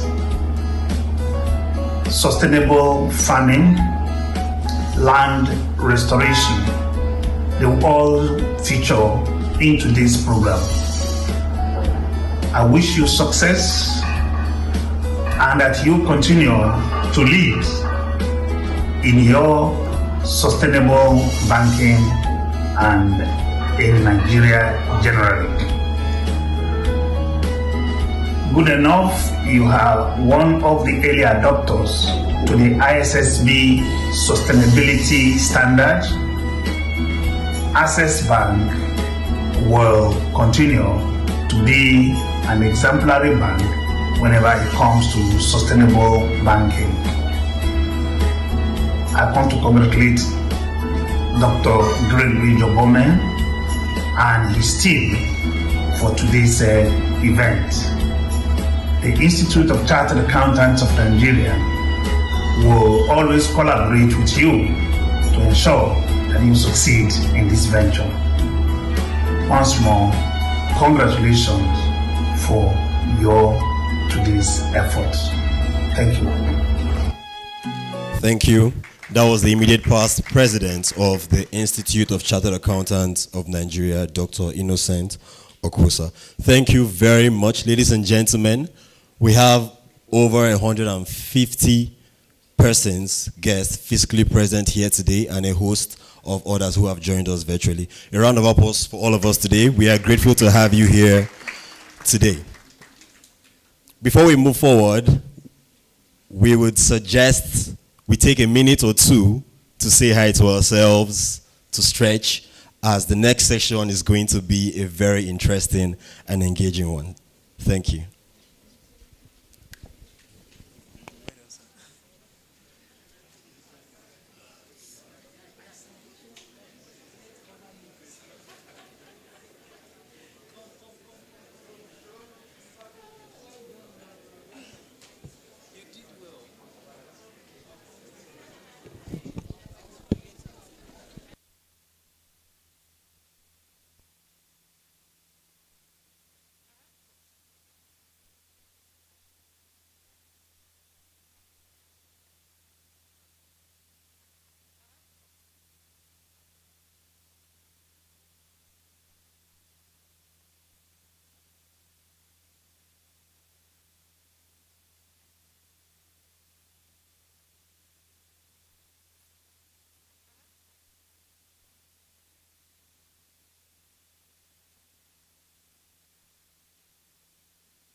Being responsible and making a positive impact in the lives of others and creating opportunities that give everyone a chance to thrive.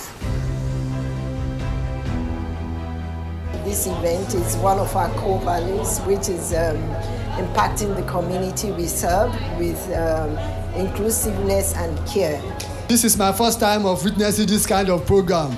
I want to say a big thank you to Access Bank for supporting persons with disabilities. Together, we can build a future where everyone is included and no one is left behind.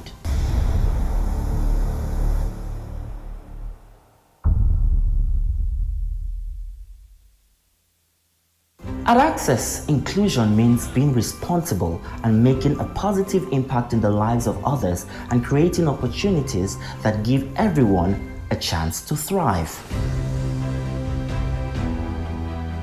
This event is one of our core values, which is impacting the community we serve with inclusiveness and care. This is my first time of witnessing this kind of program. I want to say a big thank you to Access Bank for supporting persons with disabilities. Together, we can build a future where everyone is included and no one is left behind.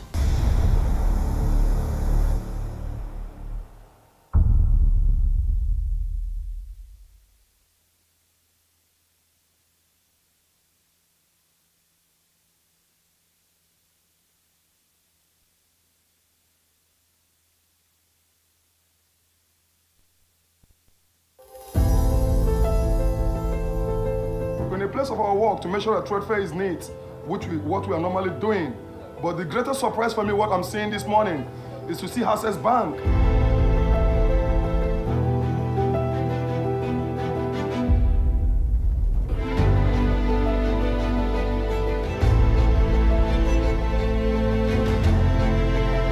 For Access Bank to come out and support this trade fair management environmental team It is a very good gesture from Access Bank. We really appreciate you people very much.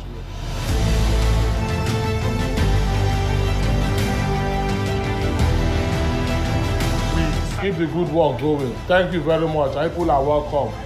Yes, I'm really happy this morning with what I'm saying. I'm really happy. We are happy to have done this, and we are looking forward to doing more with them and even Aspanda and the other markets around.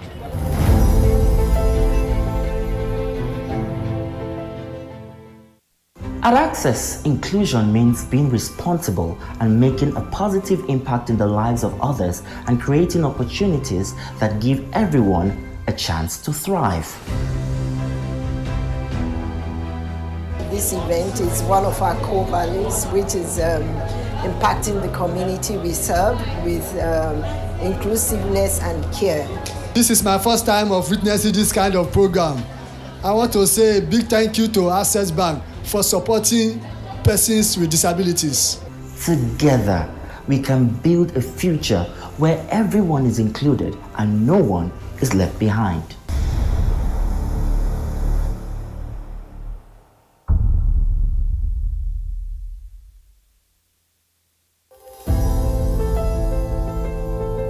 In a place of our work to make sure that trade fair is neat, what we are normally doing. But the greatest surprise for me, what I'm seeing this morning, is to see Access Bank.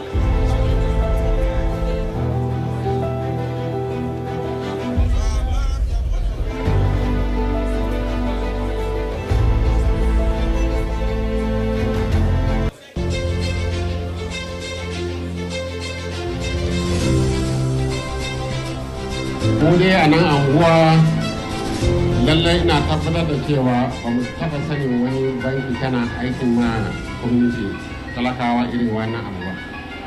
Wannan shine na farko a wajenmu. Lallai wannan banki. Thank you, everyone. Can we please settle in? Thank you, thank you, thank you. What Access Bank did to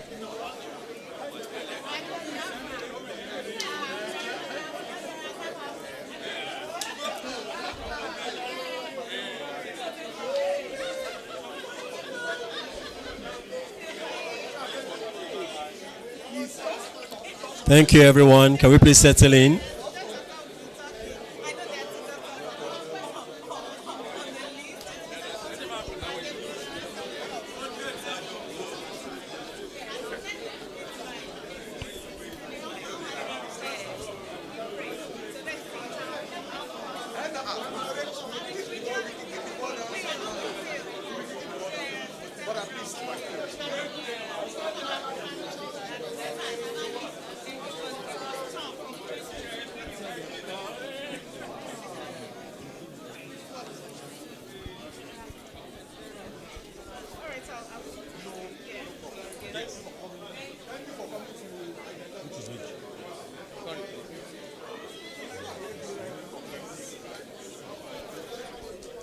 Thank you, everyone. Thank you, everyone.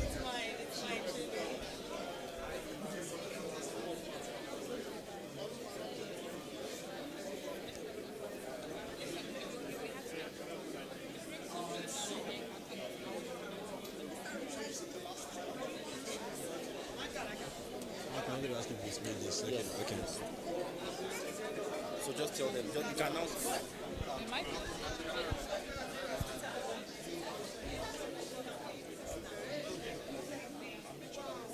Thank you, everyone. Thank you.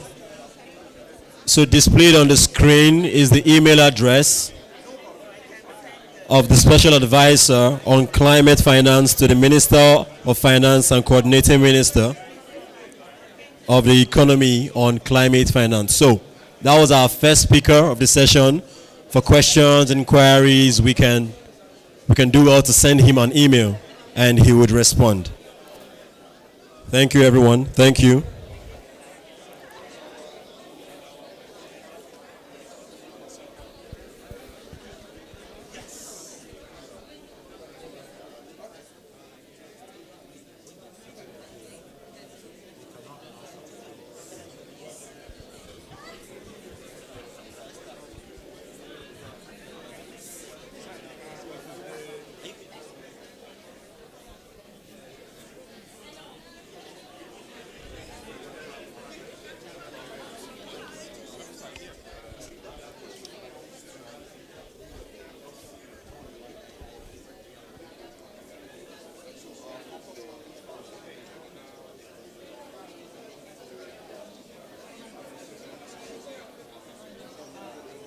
Hmm?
Okay. Please, can we all be seated?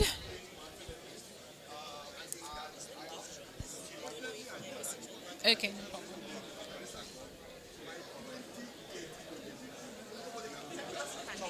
Is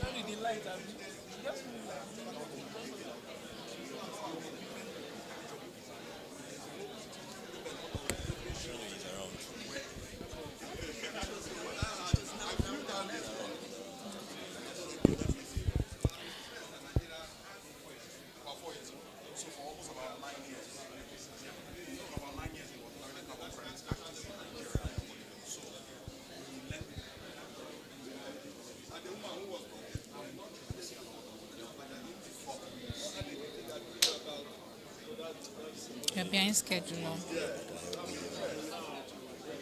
You're behind schedule. Are you telling me? Please, can we all be seated?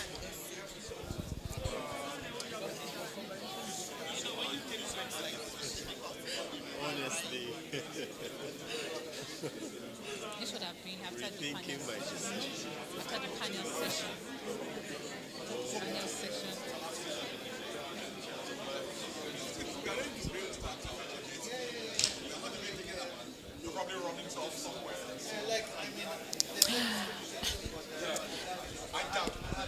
Please, can we all reconvene? Let's all be seated. I think your baritone will need to come in here.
Welcome back, everyone.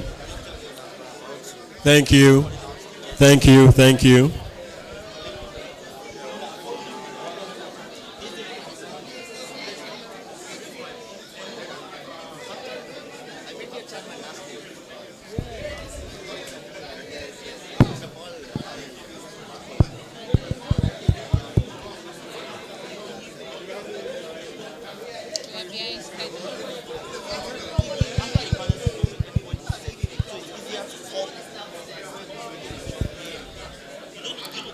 Welcome back from the stretch.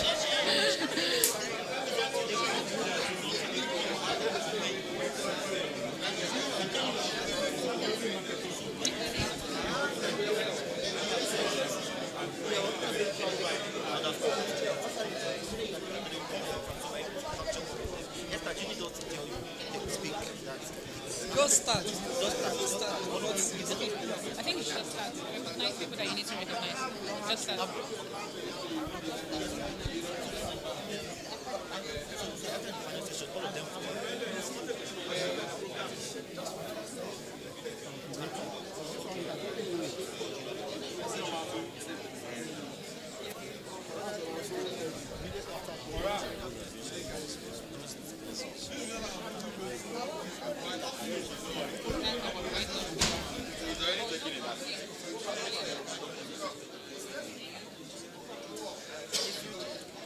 Quickly.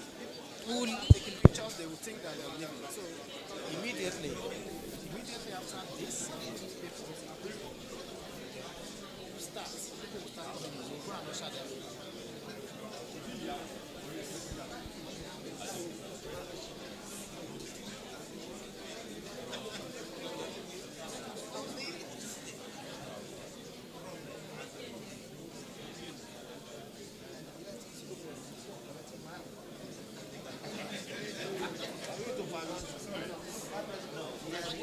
Thank you, thank you, thank you, thank you. Please let's have our seats and settle in as we continue.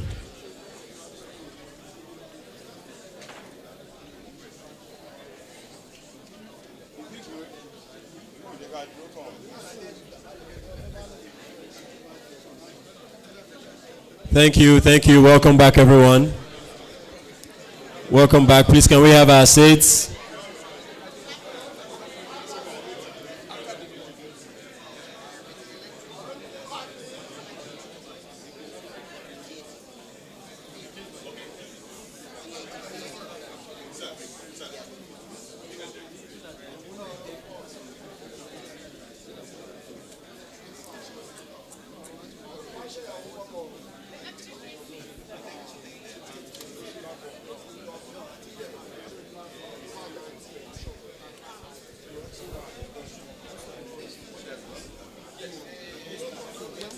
Thank you, so. Thank you, everyone. Thank you. Welcome back. I see we all needed that stretch break.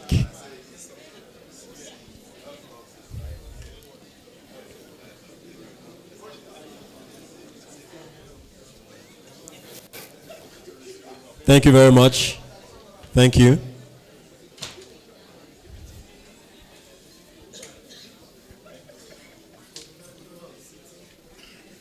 Thank you. Thank you. Welcome back. Welcome back. That was necessary.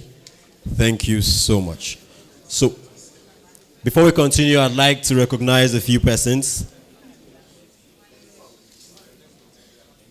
First on my list is Mr. Olubenga Adebola, the National President, Association of Waste Managers of Nigeria. Here present. You're welcome, sir.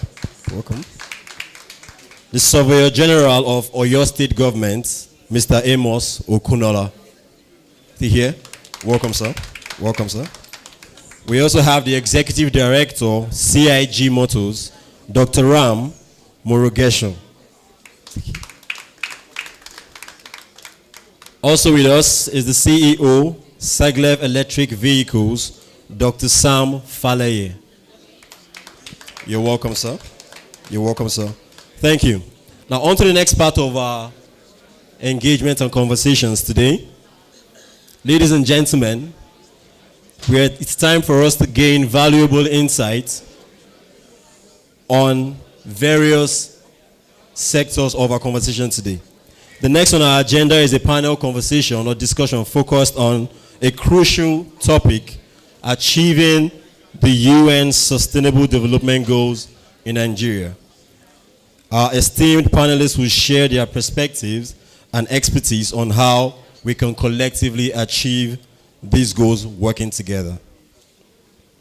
Our first panelist is an associate and mentor with WIMBI's Women in Management, Business and Public Service. An experienced educator who holds a Master's of Science in Multidisciplinary Studies from Buffalo State University and a doctorate in education from Wharton University. She also has CPD certificates from the Harvard Graduate School of Education. She is the current president of ISED, the ISA School of Education, a school of education set up to upskill leaders in education across Africa, and a certified youth counselor and speaker who passionately supports young people, I beg your pardon, through various challenges. Please join me as we welcome Dr. Joy Issa to take her seat at the stage.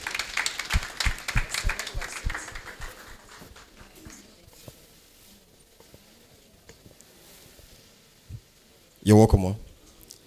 Joining her, we have a certified cost and project management professional, an agile business analyst with nearly 20 years of experience in crude oil refining operations. He previously oversaw cost effectiveness at the Nigerian National Petroleum Corporation, the NNPC Limited. Currently, he serves as the manager of sustainability strategy, standards and policy in NNPC's corporate strategy and sustainability division. He holds a bachelor's and master's degree in chemical engineering with keen interest in promoting sustainability, project, and risk management. A round of applause as I welcome Mr. Philemon Yileng to make his way to the stage. You're welcome, sir. Our next panelist here today is a Nigerian businessman and an entrepreneur with a philosophy centered around making housing accessible for all Nigerians, regardless of income levels. He is the founder of Fencas Real Estate Development Company Limited. Please welcome the Green Project Consultant for Wanakot, Mr. Ehikoya Henry.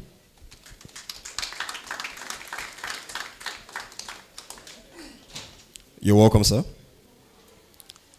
Last but not the least, please join me as I welcome the Special Advisor to the Minister of Environment, Mr. Olaiton Fajuyiton. A round of applause for him, please. Thank you so much, sir. You're welcome.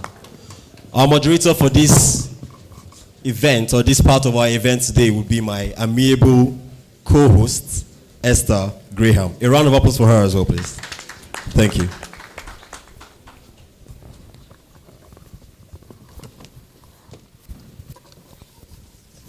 Thank you so much. Good afternoon, everyone. It's nice to have you still with us this afternoon. So we'll be having a very interesting discussion, right? We'll be looking at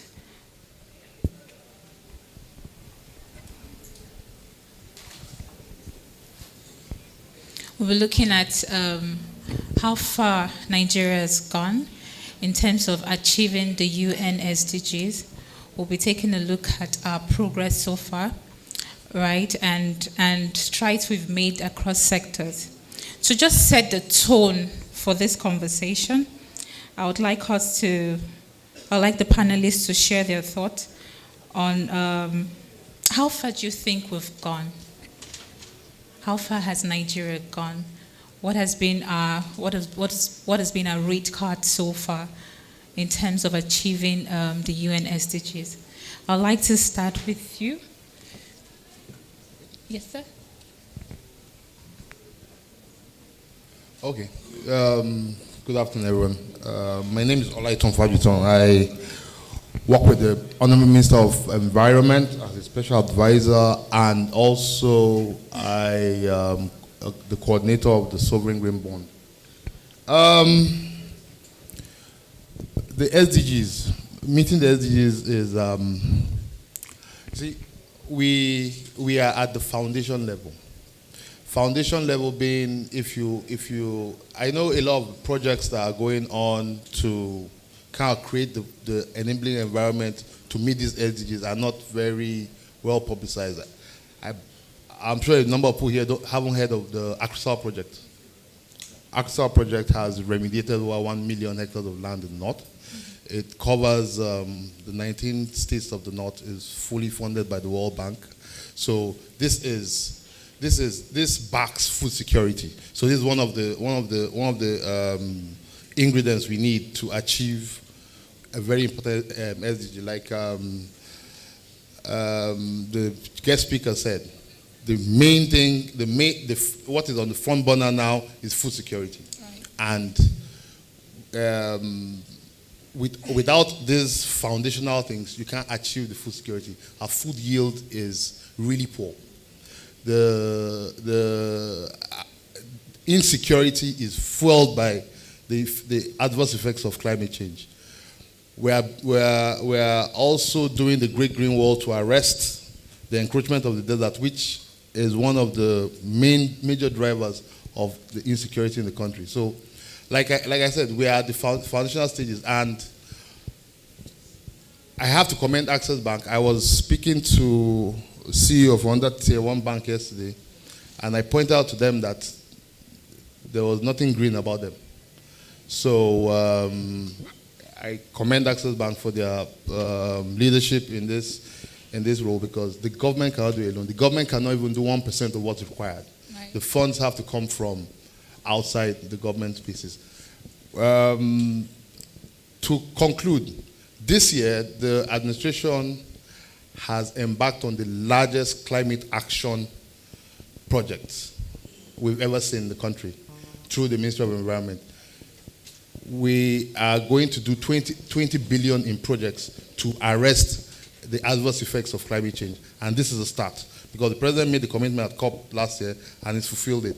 The funds are, 7% of the funds are going to be provided by the Green Bond, and then the rest from the budget. But it's a start. Like I said, we're at foundational stages. Thank you. Thank you very much, sir. I'll throw this question around to all the panelists. I would like to hear from you, Mr. Philemon. How would you say Nigeria has fared in terms of achieving the SDGs, in view of the fact that 2030 is around the corner? Thank you once again for this opportunity. For us in NNPC, we recognize our role, and I'm particularly excited because we are always delighted to be part of this conversation, because it gives us an opportunity to find ways, to explore ways of how we can collaborate with key stakeholders like Access Bank, so that we can assist the federal government in ensuring that we deliver that mandate.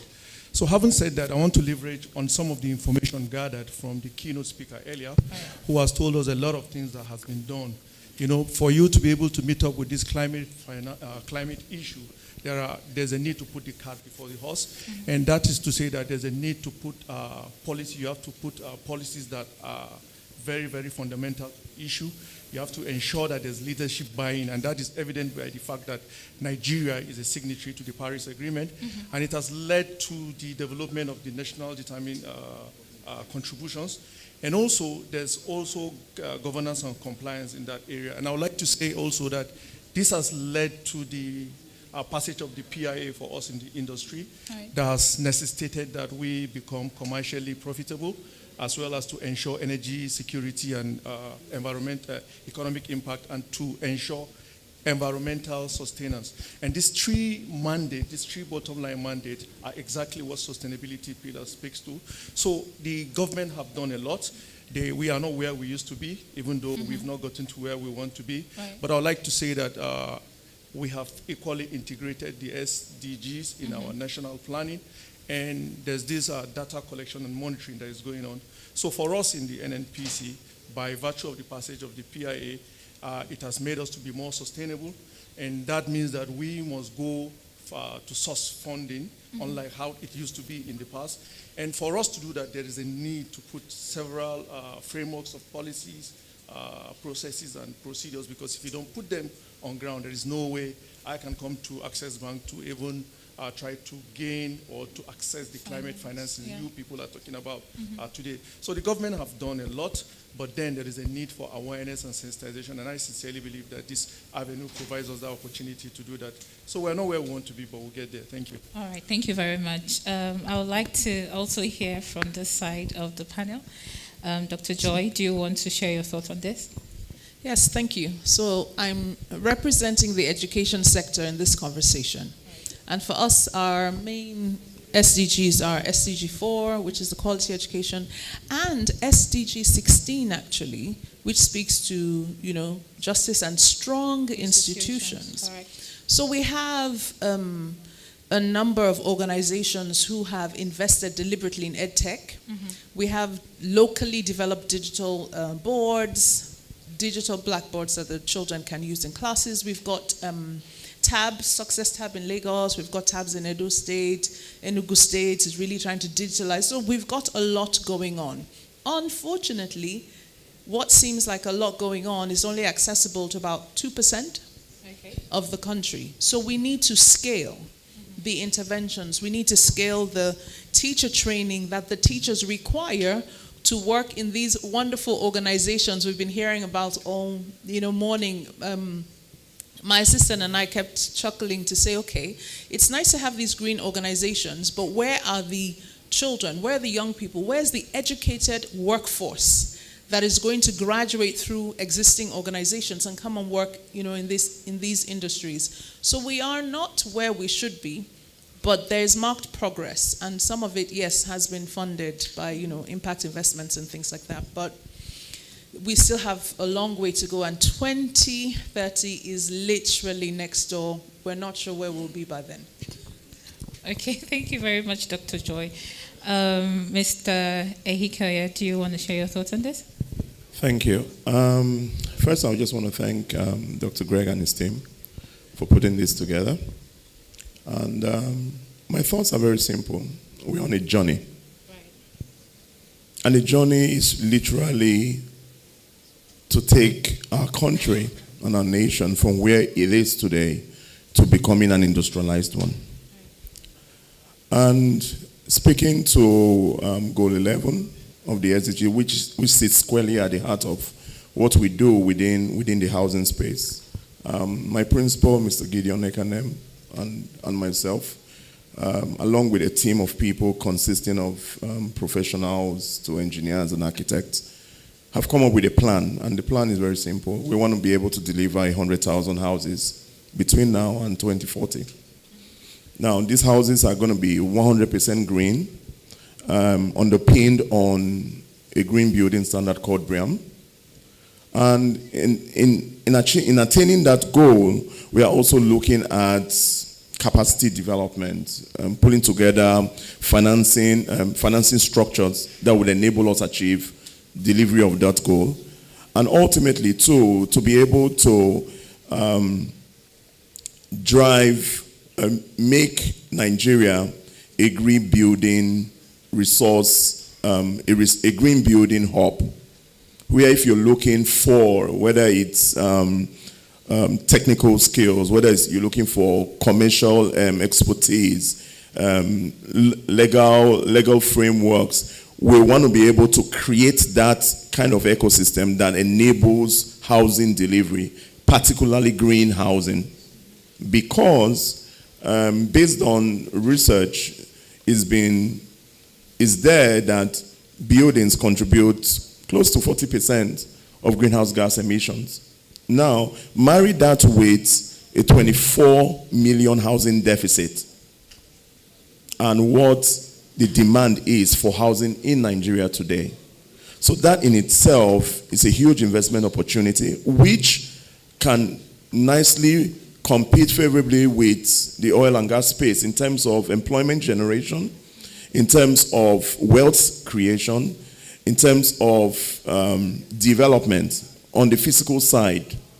Because if you're able to deliver that much number of housing, it simply means that we would have sufficiently been able to provide housing for those, whether you call them high income, middle income, or even low income groups. And then speaking to the standard that we have adopted, which is named Build Research Establishment Environmental Assessment Method, it's a standard that is the oldest standard today. It was developed in 1990. As of now, it's in use in 77 nations. It has well over 2 million buildings that has been registered to that standard, and over 500,000 houses having been certified. However, these numbers exist within the EU, in North America, and in Asia. So we want to bring that home. so that it becomes contextually relevant to us. And at the same time, we're able to demonstrate that, listen, building green is possible, it's commercially viable, and it's good for our environment. And most importantly, it's good for our health. Thank you. Thank you very much. And I like how you speak to the impact of sustainable housing on the SDGs. And I would just like to ask, can you provide examples of successful projects? Okay. As of now, myself and my partner, Mr. Gideon Ekanem, we are undertaking a number of studies. We have the climate change and sustainability practice of Ernst & Young working with us in this regard. And the partnership between us has enabled us undertake, for instance, feasibility studies for the rollout of a number of housing schemes, one of them being the one I called Green and Smart Estate Project. Okay. There are a couple of others also as well, but at this material time in Nigeria, there are a number of other green buildings certified by, for instance, the Edge Green Building Standard, which is owned by the International Finance Corporation. And they are from your heritage place on Kingsway Road. So the Nest Oil Towers on Oke and Deshola, those are, very visible green buildings. However, in terms of a community scale project, currently there is none. Okay. Which is why we decided to go down that road. Because, again, from history, I grew up knowing that it takes a community to raise a child. So the idea of communities has been there from time. The only difference is that we are bringing in a modern element to it, being green and most importantly being smart. And ultimately, we can now begin to talk about the development of a new culture where waste, for instance, waste is a new gold in this environment because there's a lot of value to be extracted from waste that can put more money in your pockets, can save you costs in terms of your energy bills. And ultimately, too, we'll be able to demonstrate, leveraging our green building standard, that this is the amount of certified emission reductions that we have attained as a result of going down that road. All right. Thank you. Thank you very much, Mr. Ikoye. Thank you. I think that deserves a round of applause. Okay, Mr. Lighton, I'd like to ask, what key policies and initiatives is the Ministry of Environment focusing on to advance our progress towards achieving the SDGs? There are quite a lot of policies that have been embarked on. If my minister was here, he would have harassed the ED. We have banned the use of single-use plastic in all MDAs, which is a policy that has been approved by the president and circulated by the SGF. So that is just leading by example. It started in the minister banned it in the ministry and expanded it to all other MDGs. It took off on the 6th of July. So I was chuckling to myself when I saw the bottled water being distributed. I refused to collect any. Other policies like the circular economy framework has been launched, which we are saying zero waste.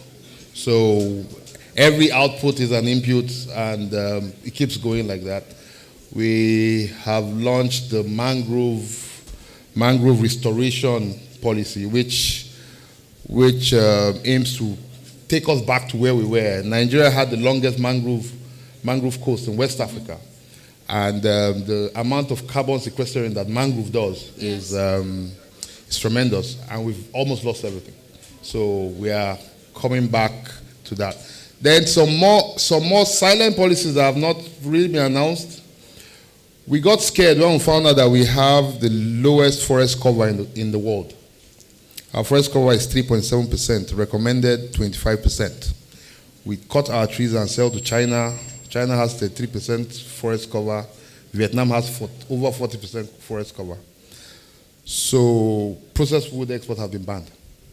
You will not get the CITES permits anymore, which we need to restore our. We are coming up with some other policies. We want people to build private forests. Right. The keynote speaker spoke about what you can get from the forests, the forest economy.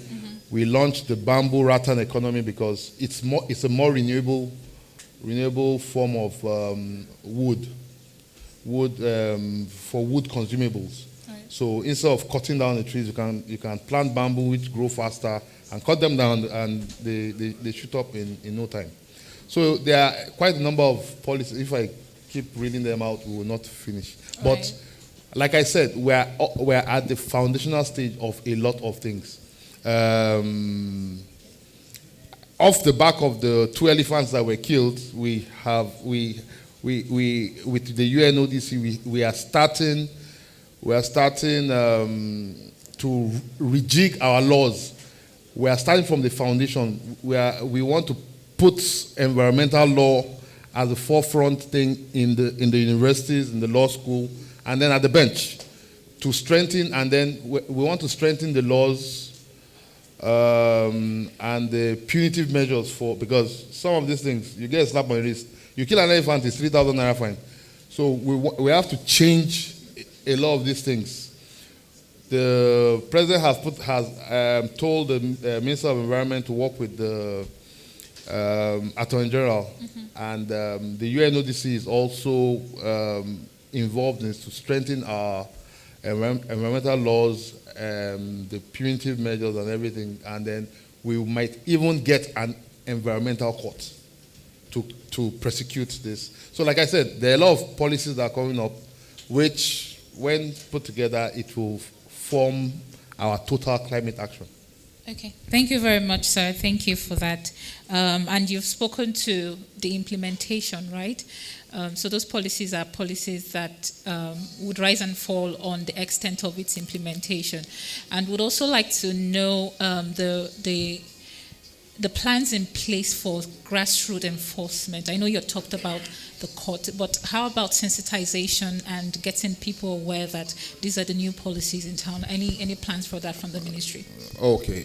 Yesterday I had a meeting with some of our media team. So we want to partner with the Ministry of Information. The NOE, I think, has an office in every local government area of this country. Okay. So it's the orientation agency. So we want to disseminate information via them. We want to revive some things we had in the past, forest guards. All these things I'm saying is approved by the president. Forest guards to guard our forest resources and biodiversity.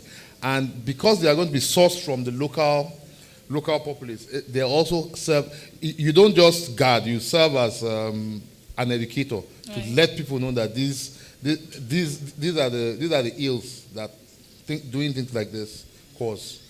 And then yes, in every climate action there has to be a livelihood. Yes. So clean cooking, stoves. These are things that are going to be distributed. Like I said, this year we are embarking on the largest climate action plan that the country has ever done. So clean cooking stoves will be distributed all across the country, and among other things. Thank you very much.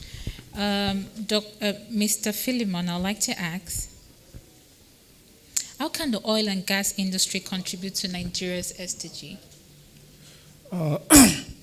Thank you once again.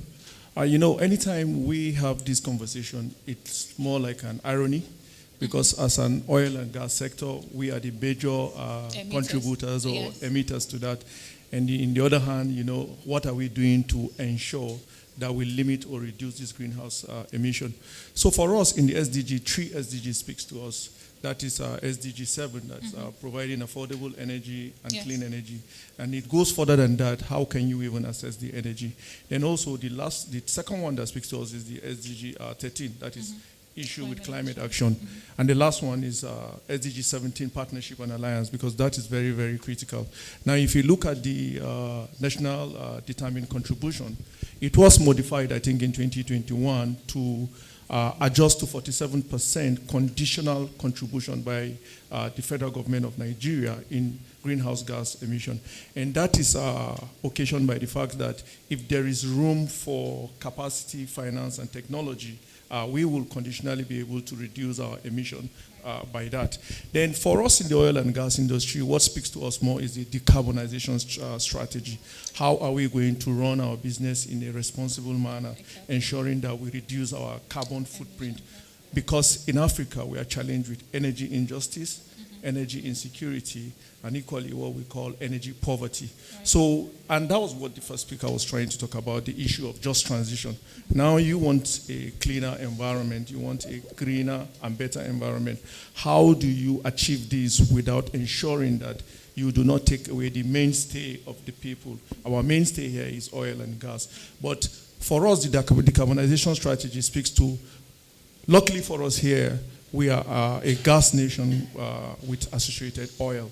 So we are going to ramp up our gas production and reduce the oil production, because although gas is a fossil fuel, but its footprint as compared to its counterparts in terms of carbon is lower. So gas has been identified as our transition or bridge energy. Now the good news is that I know somebody had asked earlier, why are we not speaking about gas? So for us, we have identified gas as our bridge energy. Yes, the energy transition conversation is we want to go green, but the truth is that if you look at the journey so far, as it concerns energy mix, the transition has never been that, okay, if you're using biomass, Mosul energy, that means that you are leaving that particular aspect. But what we have seen with the energy mix is that there's a shift in proportion and share. So when we say we are going to carbon neutrality or net zero, what we're saying is that by 2060 or 2050, depending on what commitment, for us in NMPC, we are committed to the OGDC, Oil and Gas Decarbonization Charter. That is, by 2050, we want to be net zero. So if you look at that particular plan, it shows that what we want is to triple the share of renewables by 2050 or 2060, and also to double our effort in running a business that is energy efficient. So that has given us a leeway to be able to run our business, to be able to develop our society, because Africa, like what the first speaker was saying, yes, we do not contribute so much in this discussion because we are doing around 3% in terms of greenhouse gas emission. So some people will always tell you that why are we part of this conversation? But we have to be part of this conversation because we have potential of growth and economic revolution. And if we do not proactively attend to all this issue, we'll still find ourselves where we are. And then we are disproportionately being impacted by the effect of climate. So we must be part of this conversation. Then very key to us again is the aspect of technology and finance. We don't have the technology. If we do have the technology, we can tell the global north that yes, we are going to produce our internal combustion engine. We have the huge resources, oil and gas, but we don't have. So if we are not part of the conversation, what that means is that we'll wake up one day and we'll notice that we're out of business, because those who have those technology will churn out the EVs and will be forced to buy them. So we're aligning. And if you look at the energy transition plan that speaks to 5 aspects, that is the oil and gas, transport, cooking, and as well as electricity. The adopted strategy or energy is gas. So we're doing a lot in the aspect of gas to meet up with the SDG 7 climate action. For climate action, we intend to do that business in a clean manner. We are trying to ensure that we eliminate gas flaring, to eliminate fugitive methane emission, and those are several things we are doing. And then for the issue of financing, and like I said earlier, for us in Africa, our issue has to do with the triple paradox of finance, food, and energy. And the good news is that Sustainable Finance Accelerator provides this platform for us to be able to access this seed funding, grant, and as well as I'm aware that this project can finance low carbon footprint projects. So this is a good thing that is happening, and this is how we intend to meet up with these SDG goals. Thank you. Thank you very much. I think that deserves a round of applause. Dr. Joy, we would like to hear from a social entrepreneurial perspective. right? We'd like to know how impact funds are influencing SDG initiatives in Nigeria. I would like to second what the lady who spoke earlier said about funding opportunities crippling those of us in social entrepreneurship because of the interest rates. They're not necessarily very friendly. That said, though, I must say that there has been an increase in the number of banks, organizations who are supporting impact, social initiatives that drive impact. I'm aware of platforms such as Edvest and Educare who have accessed some support. I'm aware of and some of these things, I have to say, come through governments. Again, because the investors, like our ED said, do not necessarily trust those of us with passion projects. We're very zealous. We want to change the world. But we don't necessarily have the structure required. And so going through, structured organizations, going through governments has helped. And so you have organizations, there's so many of them doing lots of things. Anyway, we shouldn't call names. Bottom line, there has been very targeted progress among the people who are interested and invested. This is not, it's not across board in Nigeria. So we do have pockets of governments, we have pockets of private institutions who support. This collaboration, however, needs to be scaled. Yes. So where we have people who have charity schools, who are introducing different types of curricula, they're saying, okay, in our schools, we need to push climate change. We need to push awareness of the SDGs as a whole. We need to push volunteer clubs. What does this look like in our public schools? Right now, I am part of a group, Ashoka C Teach, with partners who have come into Nigeria, trying to drive change-making pillars and policies in Lagos State. We piloted last year, and it was fantastic to see young people, recycling everything, promoting awareness within their communities. It's really great. This year, we're scaling up to another 150 teachers, partnering with Teach for All and Teach for Nigeria. So a lot of things are happening. Unfortunately, very, very, very small scale in the education sector. So I think, I love the fact that Access Bank is setting up this Accelerator program to bring, collaborators to create this platform so we can have conversations.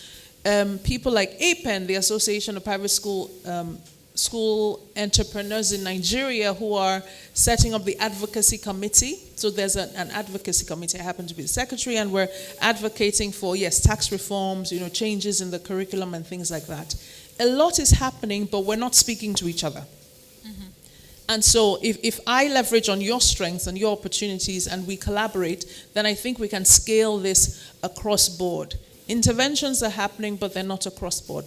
And one thing I would like to point out, just to throw out there, a number of us are doing a lot. However, as parents, as, employers of the workforce, what are the key skills? What are we looking for in our employees? What are we looking for? We want people to come and use these machines he just mentioned. Can our students use them? Too many times we invest in retraining, and then you send people off to learn project management skills and things like that, when all of that could have been integrated in the curriculum from the get-go, so that those little projects children do in primary school, in secondary school, already have these skills embedded.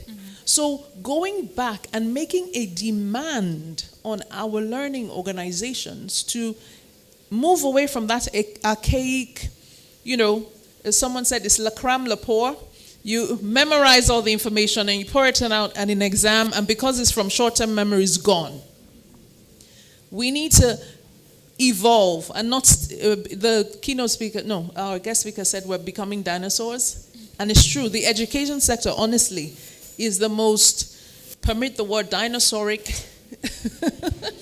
And we're really, behind when it comes to EdTech integration and things like that. So our advocacy, I think, should be to push and drive EdTech integration across board, because that's the fastest way to really promote the SDGs. When COVID came, a lot of schools shut down. Yes. People froze. People didn't know what to do with educating their children. That said, there were organizations, schools in this same country, universities and primary schools and secondary schools that transitioned very easily because of the early adoption of technology. So EdTech, I would say, has been a strategy for us in our organization. So we promote CPD courses for teachers, postgrad courses.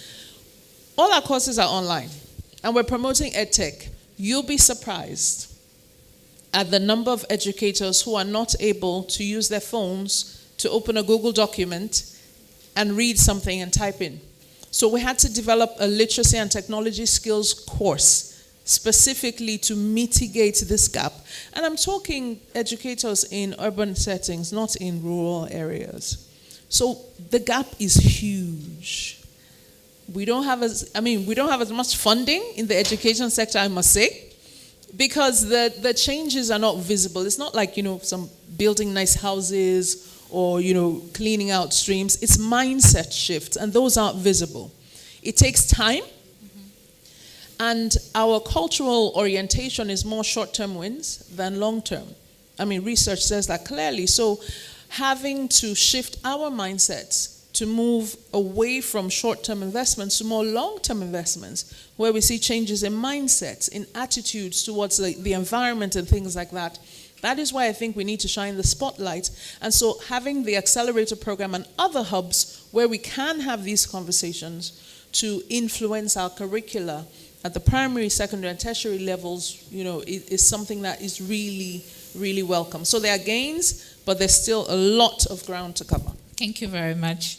And let's deserve a round of applause, please. I like that each and every one of us had alluded to the impact of collaboration in achieving the SDGs. And I think that would be the core focus of the next question I would like to ask Mr. Olaiton. How is the ministry planning to foster cross-sector collaboration in implementing in achieving environmental sustainability and economic growth? Okay, it's two-pronged for the ministry. Very good question. There's the interministerial collaboration, right, and then the government-private sector collaboration. Great. On a number of issues, we collaborate with different ministries because, like, the environment is all encompassing. So, for instance, let me give you an example. The Renewed Hope housing scheme that was launched by Mr. President. Yes. We got them to change the design of the houses to green, and promised to fund it with the green bond. So those kind of collaborations, but we also identify the fact that what the government can do in the climate action space is very minimal. So we are leveraging collaborations with private sector extensively. For instance, slightly embarrassing, but it's the reality. We were called the Open Defecation Center of the world. And we promised the world that we will end it by 2030. Until someday the minister came into the office very shocked. He said, right in front of me. So a very big green area in front is a huge, it has become a huge toilet. So he said, what do we do? I said, the government can't do it alone. So he asked for permission from the president to receive donations. We do not want money. We wrote to every bank, blue chip companies, anywhere you choose in Nigeria, just help us provide. We can provide the design of the public toilets. Just help us provide public toilets anywhere in Nigeria, wherever you choose. We even extended it to individuals. We wrote letters to everybody. I'm sure Access Bank got a letter, but we didn't get a reply. But we wrote to everybody. So those are kind of collaborations we can't do alone. Almost every aspect of our of climate action we say we are doing we're just doing concepts for people to follow. We did a waste to energy thing in Kuje prisons and Barewa College. Like the Kuje prison on their bio waste is converted to energy for lighting up the prisons. So we just prototypes. You can copy and use it. So these are things that enhance business, reduce costs for you and things. So we will keep on embarking on those kind of things. We just finished the GBAG meeting, Green Bond Advisory Group meeting with the private sector, which is just opening up ourselves for the private sector because they are going to, the private sector has more leverage in this aspect. Like the Access Bank, the 2 bonds issued by the Access Bank, which are the only corporate green bonds that we've had, is laudable. What the government can do is minimal. The finance needed for climate action is huge and can only be driven from the private sector, not the government. Thank you. All right, thank you so much, sir. Mr. Philemon, if you don't mind, would like to know what are the primary challenges the oil and gas industry face in aligning with SDGs? And what strategies does NMPC, as a flag bearer, right, of the industry, what strategies do you have in place to overcome those challenges?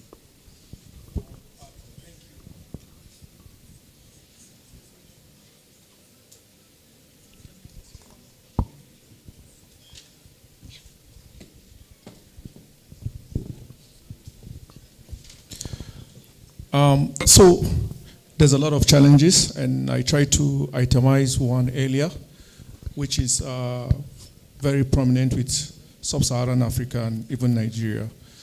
First challenge is in the aspect of finance, capacity, and technology. So then we have an opportunity to diversify into investing in renewable energy, like new energies like solar, wind, hydrogen, and the likes. Now, these challenges has made us not to be able to deliver on this mandate as fast as is expected. I would like to go further since we're talking about sustainability. If you look at some of these challenges around sustainability in itself, there's misconception and misunderstanding on what even sustainability means. A lot of people limit it to the environment alone. So one of the challenges in the industry is that, okay, business leaders see sustainable environment as a long-time gain project. But little do they know that if you are engaged in sustainable best practices and principles, they translate to cost saving to your business, and it acts to your bottom line. So there's that misunderstanding. Then we equally have challenge in the aspect of regional and country concept, whereby, like I said earlier, you here in Africa, this shouldn't be our business. But now if you look at sustainability speaks to continuous improvement and continual improvement. It equally talks about if you are not continually evaluating and analyzing your environment, because we all operate in a dynamic, volatile, uncertain, and a complex environment. And if you do not continually scan your environment, you wake up and you will be out of business. I remember some time back, myself and your group head, we were at a co-panelist like this, and we're looking at FinBanks providing challenges to banks like this, but because there's continual evaluation, it was the banks were able to identify that, okay, those FinBanks are closing a particular gap. So we have those issues. Then there's the issue of individual effort as well as collective effort. Now, most of the things that has to do with the environment speaks to collective effort. A lot of people don't even know that there's an individual effort that you can do to reduce the global footprint of the world. Today, statistics is telling us that the world consumes about 95, getting close to 100 million barrels of oil per day in energy. Gas is doing its own, and that has its own equivalent footprint that is given. So if individually we can be able to reduce our footprint, we engage in carpooling, we ensure that we off our lights and all that, collectively, by doing so, it translates to reducing the global aspect. So that is equally a challenge on its own. Then also, in the aspect of technology, like I said earlier, we do not have the technology. So there's a need for creating collaboration, partnership, and alliance. And for us in NMPC, we are subscribed to the United Nations Global Compact, as well as the Oil and Gas Decarbonization Charter. It gives us an opportunity to be able to access training, technology transfers. And like I said earlier, the federal government have gone a little further in the aspect of data collection and monitoring. So for us to be able to fix a particular target that we need to achieve, there is a need to create our greenhouse gas inventory and baseline so that we can be able to come to the world and tell them that, okay, this is what we're doing. So the challenges we are facing there has to do with data collection, but we are doing a lot in that aspect. So there's a lot of opportunities for us to leverage on new energies, and we're increasing our investment in that. But basically what you see these days, and that is what we're driving, is gathering of gas, collection, monetization, utilization, and domestication. And that's what you see in the aspect of CNG, AKK project that is supposed to carry gas from Ajakuta to Kano with 2 independent power plants. Then we have gas to industry to provide agriculture, and equally to deepen the utilization of LPG, because yet the conversation is still there. 70% of our population, especially Nigeria and Africa, do not even have access to electricity and do not even have access to clean cooking gas. So gas is still very paramount to us to be able to deliver. So these are some of the challenges we are facing and the little we're doing to address it.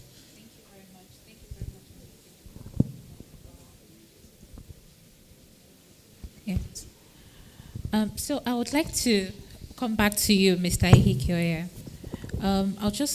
Would like to know, how can public policies be designed to accelerate the adoption of sustainable housing solutions in Nigeria in alignment with relevant SDGs? Well, I think the first and most important thing is platforms like this. Yeah. Big players like Access Bank, for instance, have a very important role here, to engaging with regulators, governors, local government chairmen, ministers, members of the National Assembly, or even the president, to be able to speak to the authorities on behalf of, specific economic sector groups, and to advise in terms of how they should go about putting together this sort of policies and perhaps even programs. Because as small-sized businesses, giants like Access Bank can get to places where we cannot get to.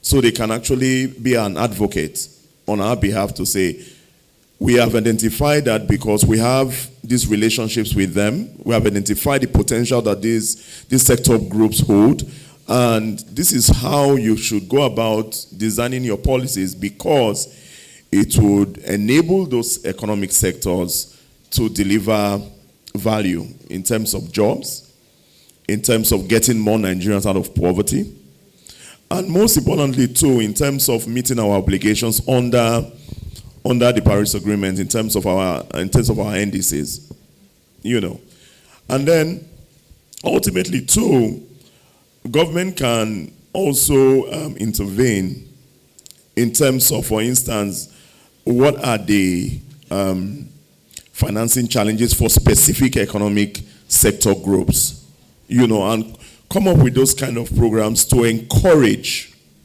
these entities in order for them to be able to grow and ultimately deliver the kind of value that that they potentially should be able to deliver. So that is one way. Another way can also be similar to this Accelerator program, will be in terms of banks. And when I talk about banks, I'm also thinking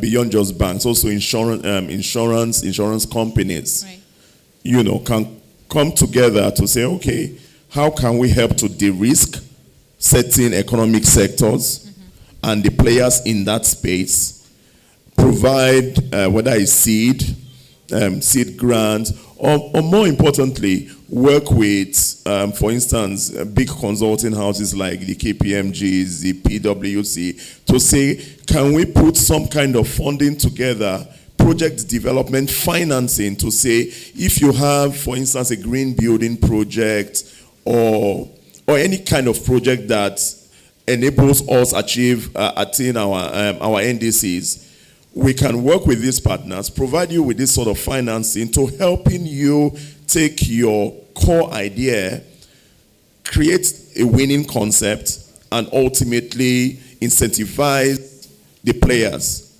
That way, the players will have, it will be like a reward for that kind of loyalty. So that ultimately, it benefits the players, it benefits the economy, and we're able to equally make our mark in terms of our NDCs. Thank you.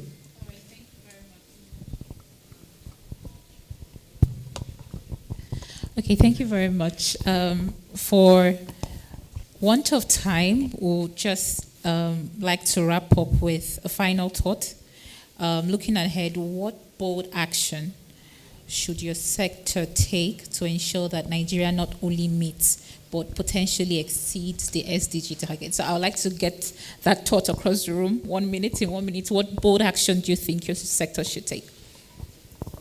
The first, what I would just basically say would be, one bold action would be, we need to start building capacity.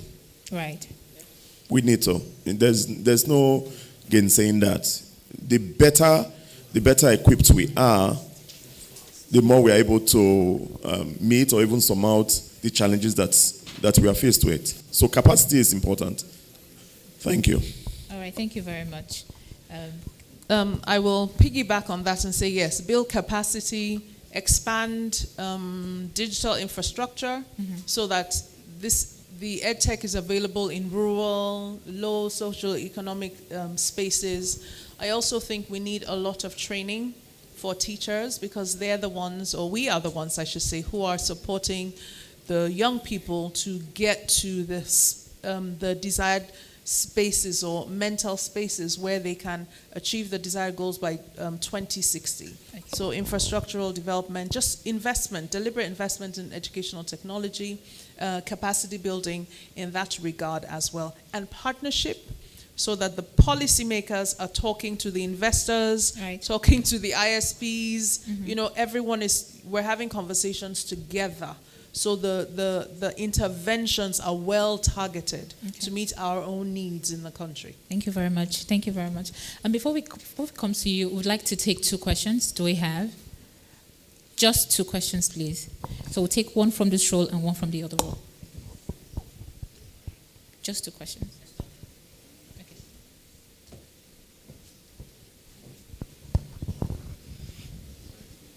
Good afternoon, ladies and gentlemen. My name is Olubenga Debola, and I'm the National President of the Association of Waste Managers of Nigeria.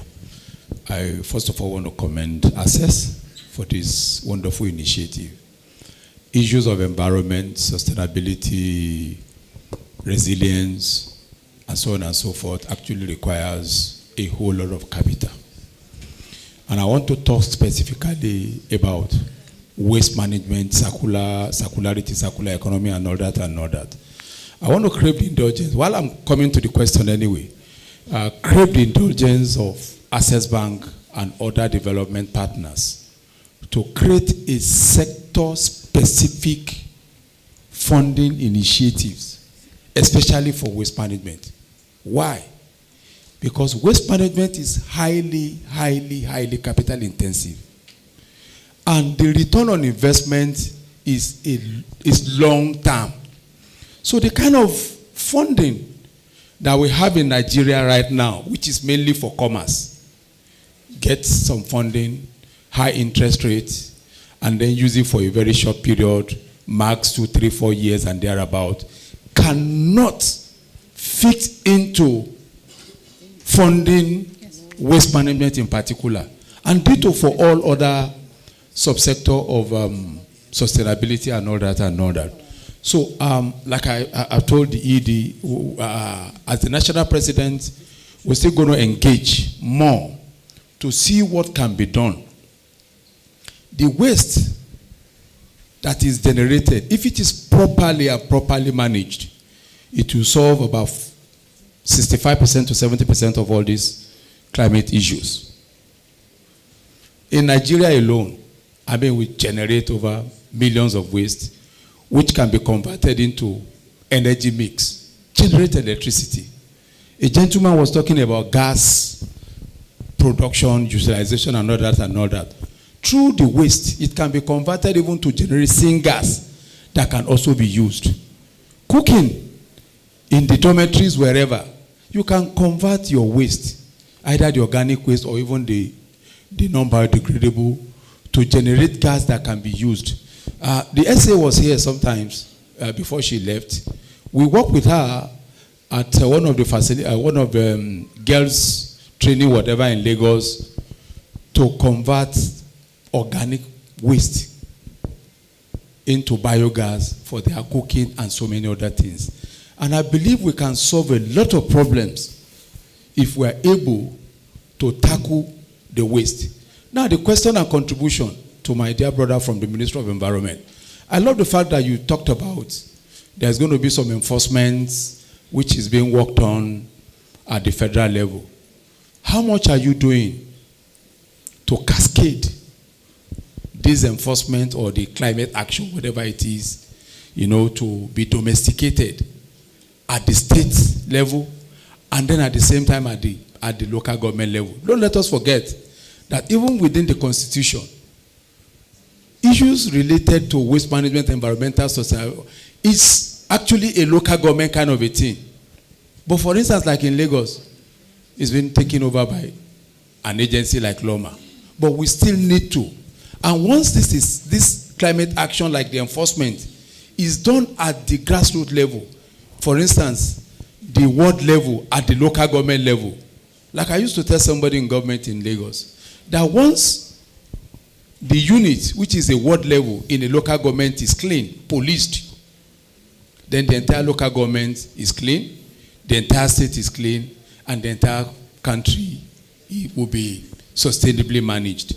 So, ladies and gentlemen, and I can see the room, I can tell you, sir, Mr. ED, we have over 75% people in this hall, out of your 140, that are related to waste management, recycling, circular economy, and so on and so forth. So it's a large chunk of subsector within that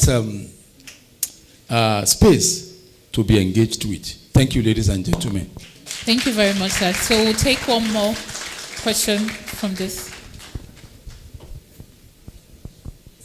Thank you very much. Just to piggyback on what my Oga there said, there are just a few things. I'll just put simple bullet points so that we get into the same mindset. So first and foremost, I believe Nigeria suffers from failures in enforcement. We're over-dependent on enforcement. There is a huge opportunity for driving economic incentives. The economic argument in Nigeria drives change. If it's not going to make money, or if it's going to take time, if it's going to take effort, or if it's not convenient, the average Nigerian will applaud but not do it. As one who's worked with a policy regulator, worked with federal agencies, state agencies, we have seen this. Beautiful policies on paper, not enforceable. And it often leaves the man at the last mile suffering the most, hence apathy to government. So, my question is to everyone on the panel, or who wants to take it up. We've all clearly identified that funding is an issue. That's why we're here today, and that's why we're grateful to Access Bank for taking the initiative. Green bonds are just one method. There's the opportunity for other blended methods. CSR across multinationals, across large corporations is a huge chunk of funds. What are we doing to try to green CSR? You know, I famously say we're sponsoring jamborees when you can actually generate money from your CSR through the carbon markets. So what do we, as experts, think about the role of providing economic incentives as a balance to enforcement, and opening up other channels for funding, to support this very great initiative through green bonds. So there are sustainability bonds, sustainability linked bonds, social bonds, so many other things that fit into that ESG track record. What are we doing to, join hands together to make that happen? Thank you. So, Mr. Laito, if you can take those two questions in less than a minute, that would be very helpful. Can I just, before Mr. Alayoton, can I just say, for one incentive that's very clear is you will get an informed workforce. You get a workforce that is better equipped to deliver on your organizational goals. So when you invest in educating the populace effectively by partnering with schools, in learning institutions, then ultimately you're basically raising a skilled workforce. So that's an incentive. Thank you, sir, for your question. You helped me by answering half of it yourself, and then I'll try and do the other half. Environmental issues are, like I said, on the federal level, all we do are frameworks. The environment is in the locality. I cannot, the president cannot allocate 1 square meter of land to anybody for waste disposal. Waste is state, local government. Well, there's a thin line between state and local government these days in Nigeria, so we just say states. So for us, we put the responsibility on the states. There's something called the National Environmental Council. It's something we do every year. All the commissioners of environment for all the states come together, we bring them to Abuja, and then we sign memoranda. Everybody comes up with things, they are debated, and we agree that this is the way forward. Implementation. It's very hard for the federal to implement anything in the states. Like I said, what we can do are prototypes, and then they can disseminate. The federal government can't disseminate to, they are too far from the people. So we disseminate and it cascades. So I hope that answers the question. What we do is provide the frameworks and hope the states take them up. On the, what was it? I don't know. The incentives for the financing. I think most of what you ask should be packed with the private sector. Yeah. First of all, as a responsible corporate, you've been asked to do CSR. I think that's the limit of where the government can go into. I can't tell you that your CSR must be green. It's now part of your responsibility to determine if my CSR will be green, or I'll go more towards the health side, or, so you really can't over-determine what corporates will do with their CSR. Incentives can be provided by the government, but how far-reaching? How much incentives can government possibly give to these huge corporates that are almost doing the total budget of the federal government? I want to speak to that. Thank you very much. I know SDGs are very, very... Can I just quickly say something to what my co-panelist just mentioned? I think ultimately, Access Bank has actually done something very groundbreaking with the green issuance they made. That in itself is groundbreaking for any corporate to understudy that and say, okay, can we learn from what they have achieved and then make it relevant for our own space.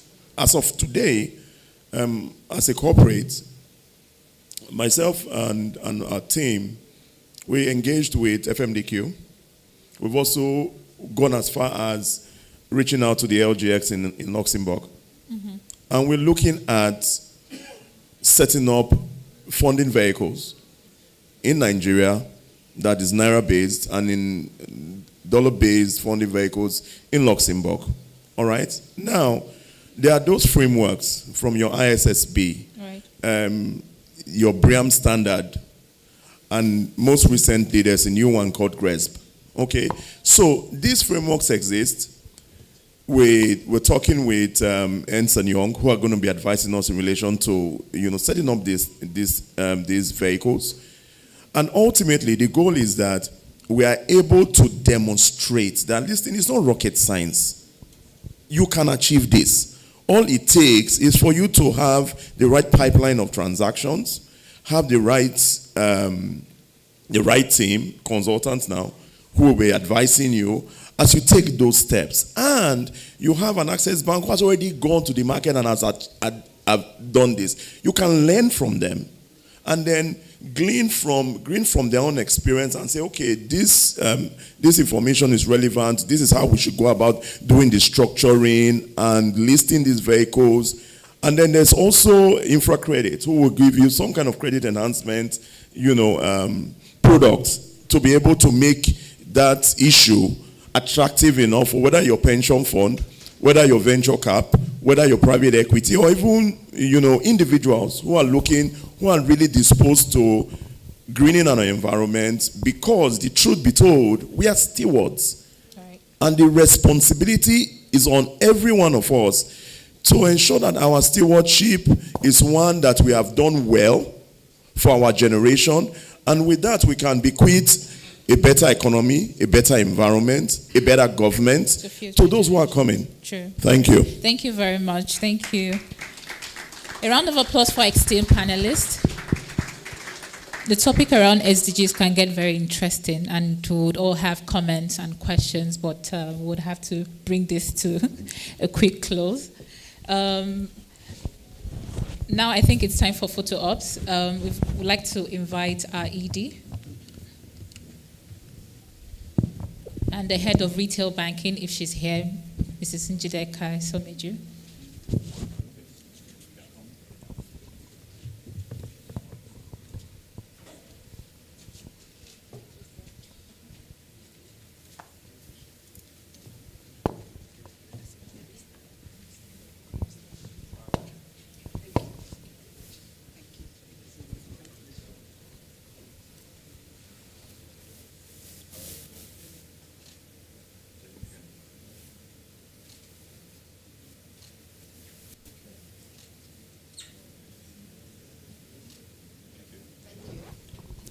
Thank you all so much. A round of applause for our panelists as they go back to their seat.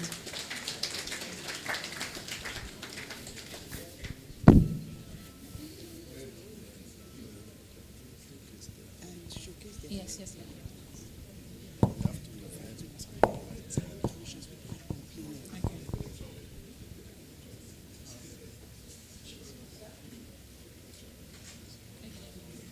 Okay, can we call our panelists, please? Can we just re-invite our panelists to take a picture? Sorry.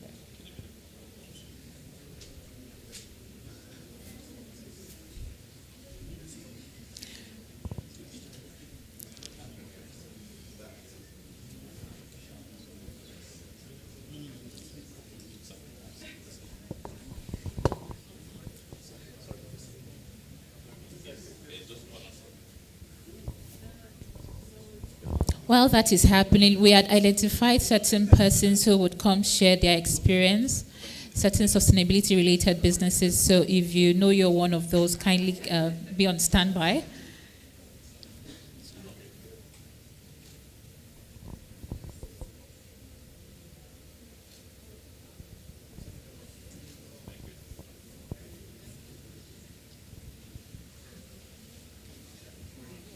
Yes, they are.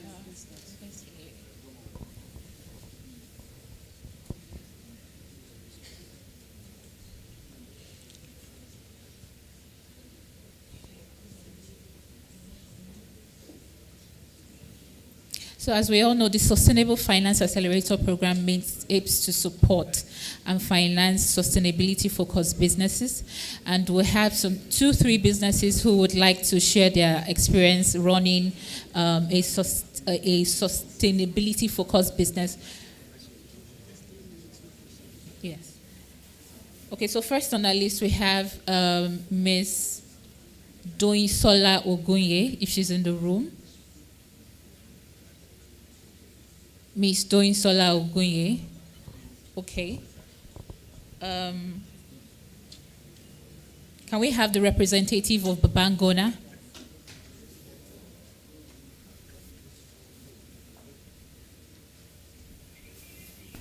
The representative of Babangona? Okay.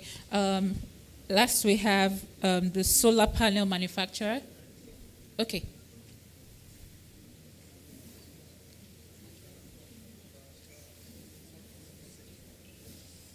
In 2 minutes, please. Yes.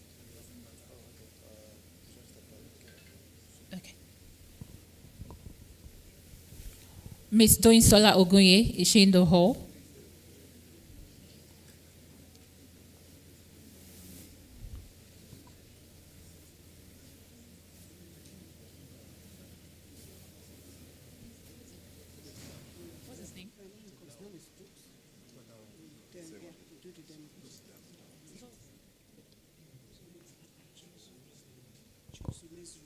Okay, so let's have Mr. Chuksumi Zulore in 2 minutes. You have a presentation?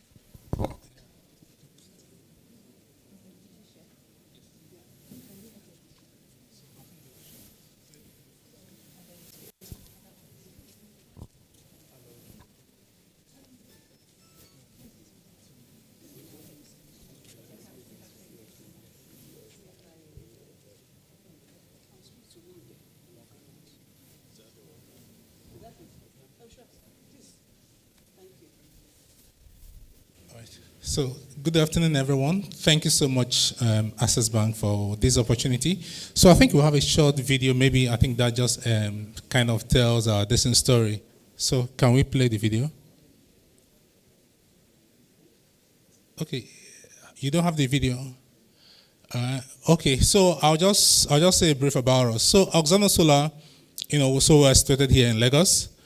And, I think I said it to them. So, like many of us here, because Access were very strong in retail banking in the early days.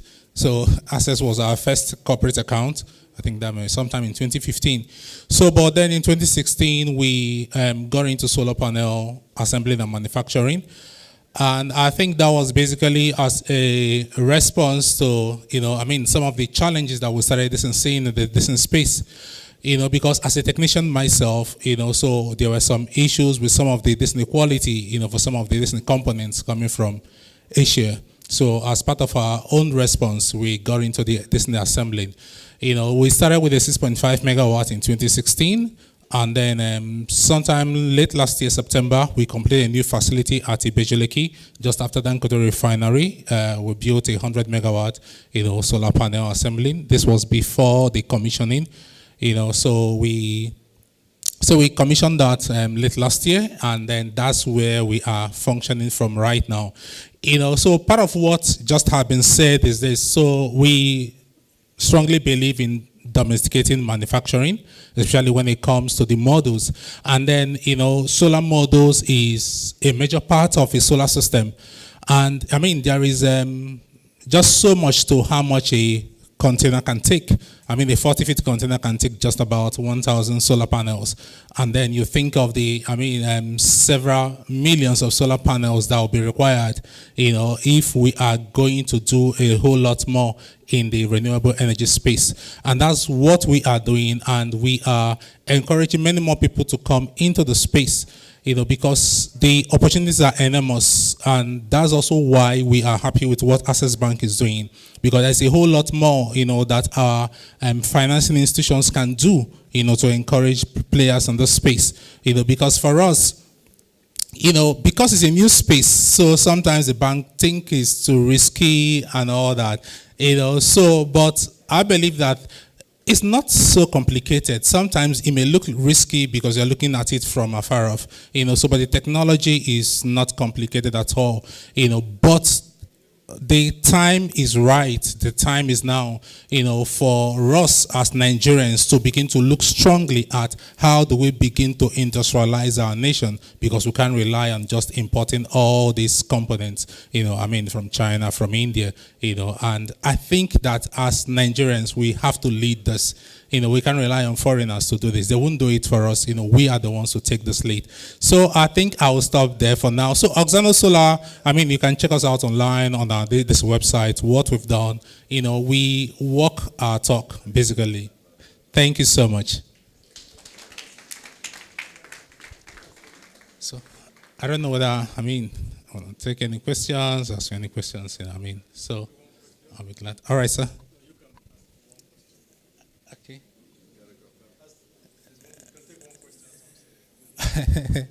Okay.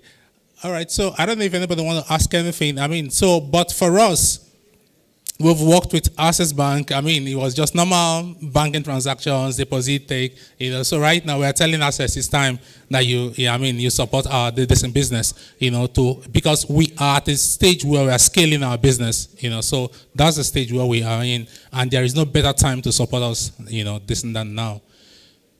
All right. Yeah. 100 megawatts, is it? Yeah, please, could you clarify that? Yeah, so 100 megawatt is our installed capacity, so that's the amount of solar modules, that we can, produce in a year, from our Ibejileki facility. Yeah, yes, in a year, yeah. Yes, our installed capacity, yeah, all right, thank you. All right, so in the absence of no other question, all right, thank you so much. Thank you for the opportunity. Thank you. Thank you very much. Okay, so we'll call on the next person. We'd like to invite Ms. Toyinsola Ogunye. Is she in now? Okay, I would like to invite on stage Mr. Sheyi Oguntunde. Awesome. A round of applause for him, please.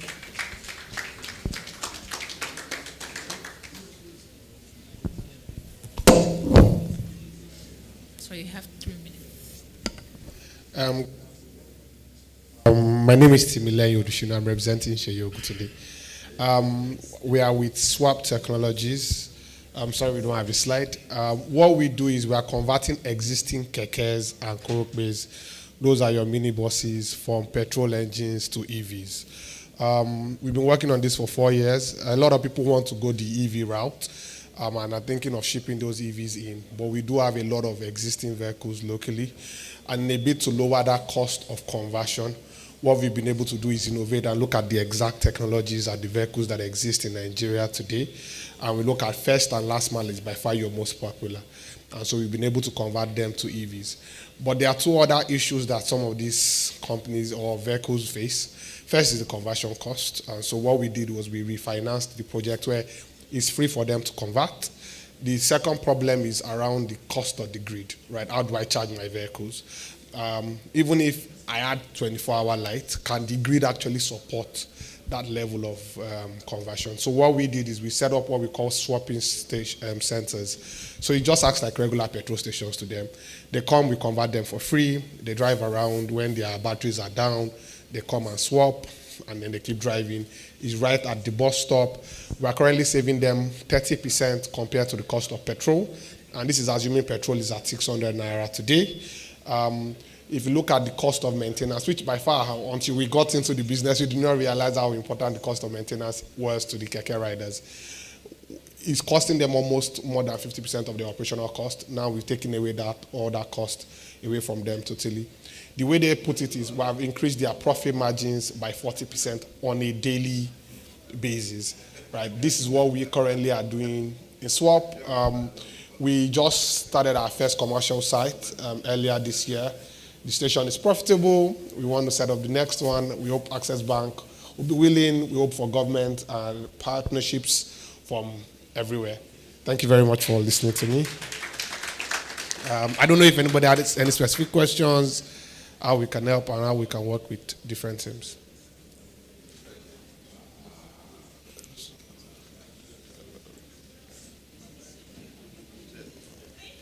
Yes, I can.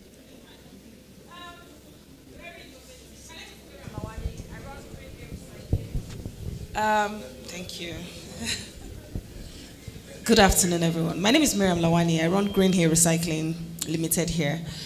Super innovative. My question, as which a lot of people here, is it only Kurupe and Keke? Like we have vehicles, that we use for collection and all that, mini trucks.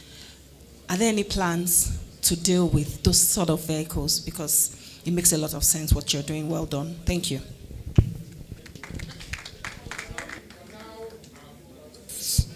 For now, our focus is in commercial vehicles, Koroke and Kekes. We hope to expand to banks shortly, but unfortunately, we can't do vehicles larger than that today, and that's because of the focus, yes. Good afternoon. Yeah, so my question is around your spread. Are you currently only located in Lagos? Because I've not seen this happening elsewhere. So what's your plan for, say, Southwest? Ibadan, Oshogbo, we had a lot of these Ekiti, where a lot of these vehicles are, the Korokwe's are heavily in use. So, please. Yes, we hope to expand very aggressively over the next 5 years. For Ibadan, we're currently working on the innovation around the Mikra. We know this is popular in other parts of the Southwest. But we just still have the one station.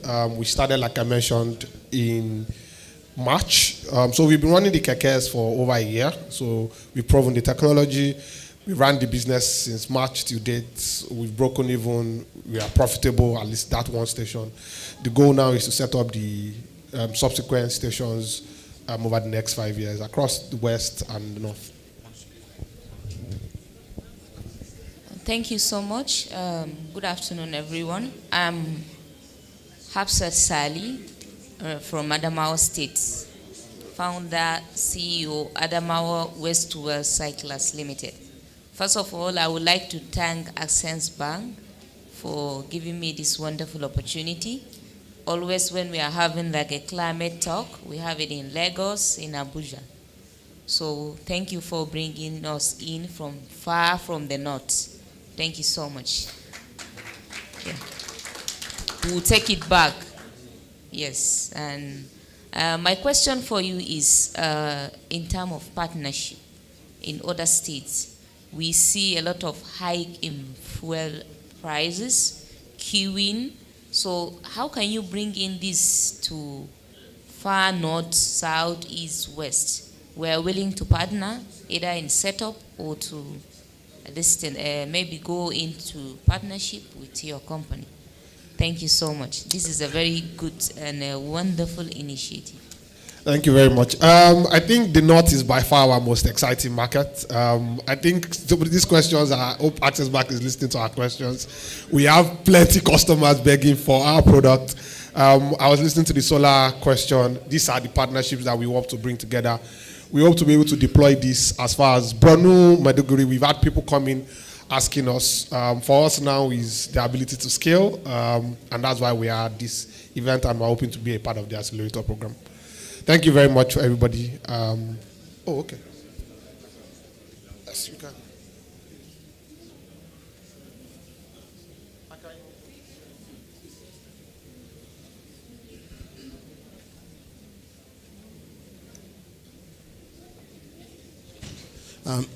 Yes, I'm Dr. Benga Samuel Fale. I'm the CEO of Saglev, and we actually assemble electric vehicles now in Nigeria, specifically in Ikorodu. But the question that the lady asked about conversion of electric vehicles, first of all, I give a lot of credit. Congratulations to what you guys do in the two-wheeler, three-wheeler, four-wheeler category, what they're doing.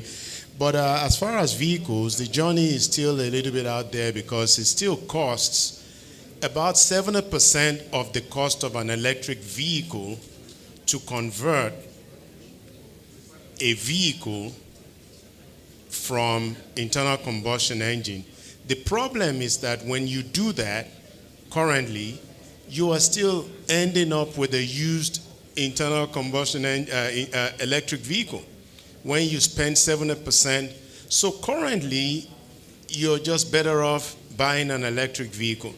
However, over the next 5 to 10 years, you are going to notice that the actual cost of electric motors, battery will start dropping. At that time, it is estimated that maybe conversion will be viable. But as at this time, as far as the fact remains that you buy a vehicle that is, particularly in public transportation, that is 10 years old, you spend maybe 50% of the cost of an electric vehicle to convert it, then you are still ending up with a 10-year-old vehicle that has cost you 50% of the cost of the capital you're going to invest in a new electric vehicle. So those are the challenges, and I just wanted to quickly mention that. Okay? Thank you very much.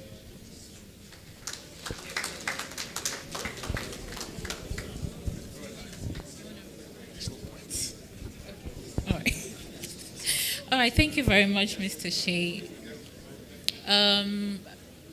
We'll be taking a demo from CIG Motors. We'd like to invite the Executive Director, Dr. Rem. A round of applause for him, please. Do the demo in 2 minutes. Yes, thank you. Okay.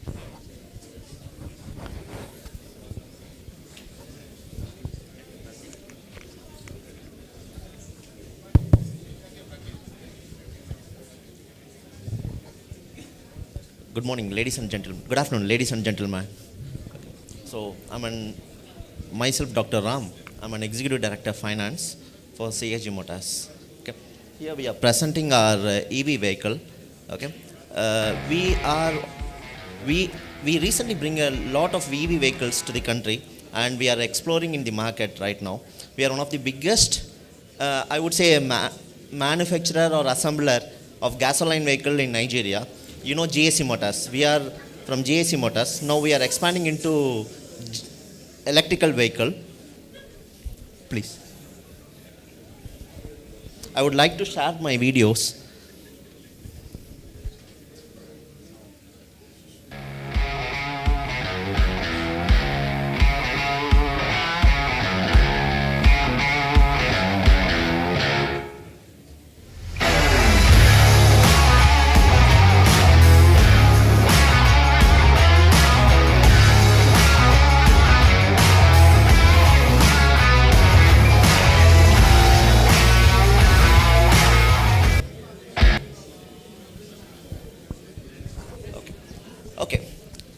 Thank you. I want to thanks to Access Bank to building such program. You know, in Nigeria today we need to speak about green energy, sustainable energy, recycling, all those things. You know, it's a good initiative in Nigeria. CIG, we not only producing a vehicle, we are a part of economy. We are part of the development. We are part of the green energy. And because of that, we understand the country and we understand the future of the electrical vehicle and the importance of the electrical vehicle and sustainable energy in the country. And we also do the capacity building for the country, and we do lot of contribution for the green energy and sustainable energy. We understand there is a lot of opportunities for the EV vehicles and CNG vehicles, and we are doing the CNG conversion also. Okay, and we thanks to Lagos State government. Recently, we have done a wonderful agreement with Lagos State government for 5,000 taxi projects, and these taxi projects inclusive of EV vehicle also. Okay, and we are working a big projects with Access Bank. We thanks for Access Bank also, especially for the taxi project which we are working with the Lagos State government. And thanks for this opportunity. Thank you. Any technical question you can ask to our team. Hello, my name is Michelle. I work with CIG Motors. We'll be taking any questions from anyone regarding the vehicles.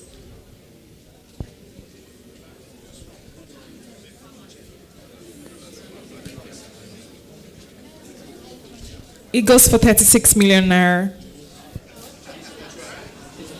Yes. So this is the YEP. The YEP goes for 36 million, and also the Bingo EV goes for 36 million as well.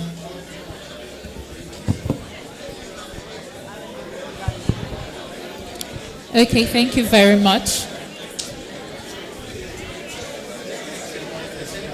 Thank you all everyone. very Please, much. can we have one house? Can we have one house, please?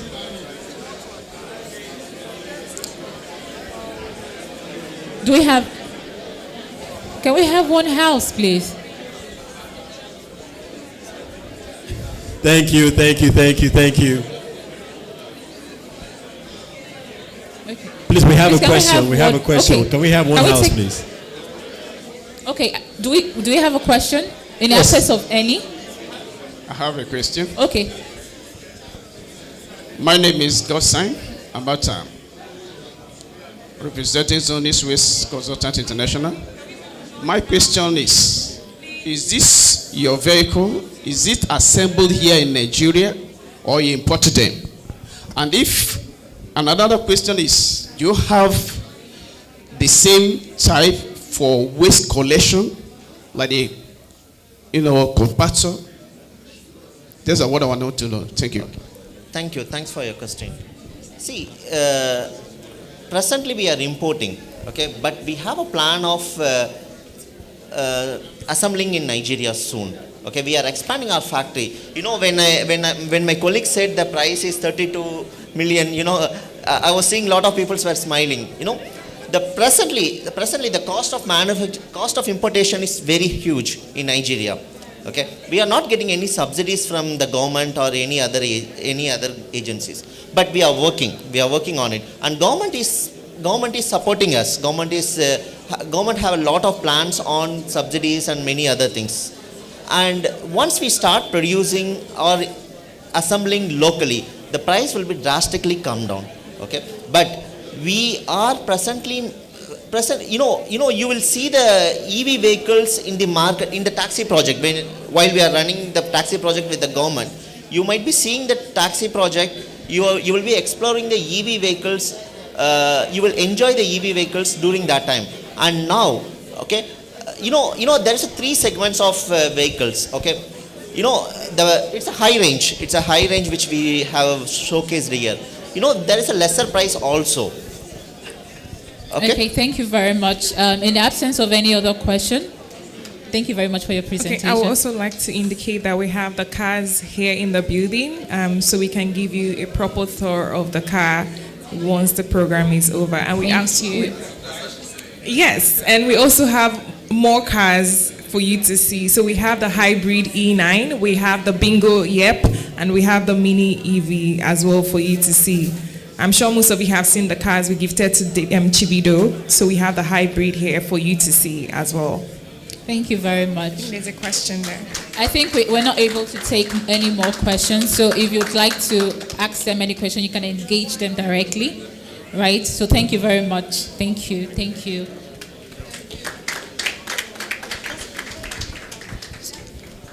So we've been talking about the Sustainable Finance Accelerator program. It's good for us to have firsthand a demo on how we can apply, right? So we have that already in place. I would like to invite. Okay. I would like to invite Oyi to take us through the demo. It's important we all know what is expected, how the platform will run, and how would be interfacing with the platform. So Onyi will take us through the demo. Thank you very much. Good afternoon, everyone. I do hope you're enjoying a wonderful time today. Welcome to Access. Are you enjoying a lovely session? Thank you so much to all the speakers who actually have spoken to us Hi, so everyone. far. Just give me a second. So we've been here the entire day, and this is a very important part of why we're here. She's here to give us a demo version of how we can apply and assess this. It will do us a lot of good if we can listen to her and watch her presentation. Thank you. Thank you so much. So if you look to the screens, you have what you have on the screens is a website where you can actually apply either for loan or for seed funding and the capacity building program. On the website, if you scroll down, you have very much more detail about the Sustainable Finance Accelerator program, which is why we're here really. You have what you can benefit from the program in terms of mentorship, workshops and training, funding, networking, resource and infrastructure, impact and measurement, community and alumni network. Underneath, we also have our impact goals also listed underneath. And in addition, we also have like a selection criteria that kind of guides those who are applying what we're looking for when we're actually looking to give seed funding or when we're looking to meet people to the capacity building program. Now, to apply is very, very simple. You can just go straight to the get started or apply now button. And the beauty about this is you can apply from your phone as well. So there are two segments here. We have for businesses, regardless of the stage of your business, or for startups, regardless of the stage of your startup. So either you're an ideator, or you're pre-launch, or your launch or growth stage, either you're a matured business, or you're a sole proprietorship or partnership, or limited or PLC, you can also apply. You can either select the business or startup segments, but for the purpose of this demo, let's go with business. So on the business segment, you have from the person who's applying on behalf of the company, your first name, last name, email address, phone number, and residential address. If you scroll under, you can also select your nationality and your gender, then your date of birth, then your role in the company. So if you're the CEO or a project manager or a secretary or whoever, you just so we know exactly your role in the company, and then you can just put that there. You can also select what stage your business is, and if you click the drop down, we have a list there. So can you quickly just click the drop down, please, for what stage is your business now? The drop down for what stage is your business? Like, click the question. No, for what stage is your business? Yes, right there. We have ideator, pre-launch, early stage growth, and matured business. And you can also put the link to your company website, and you can select what segment of business that you apply to. So if you go to the one opposite, which is what is your business segment, we have about 12 different segments listed. Renewable energy, sustainable agriculture. Under renewable energy, you have likes of EV vehicles, solar, ETC, sustainable agriculture, healthcare, education, water resource management, waste management, reforestation, and many others. And you can multi-select, so you don't have to just select only one. If you have multiple segments that apply to your product or your business, you can select as many as possible. You can select renewable energy, sustainable agriculture, recycling, reducing pollution, green technology, as many as possible. Then if none of this list doesn't apply to you, you can also select other. Then another functionality would open, another question will pop up where you can write in detail what segments that you apply to your business that is not listed here on the list.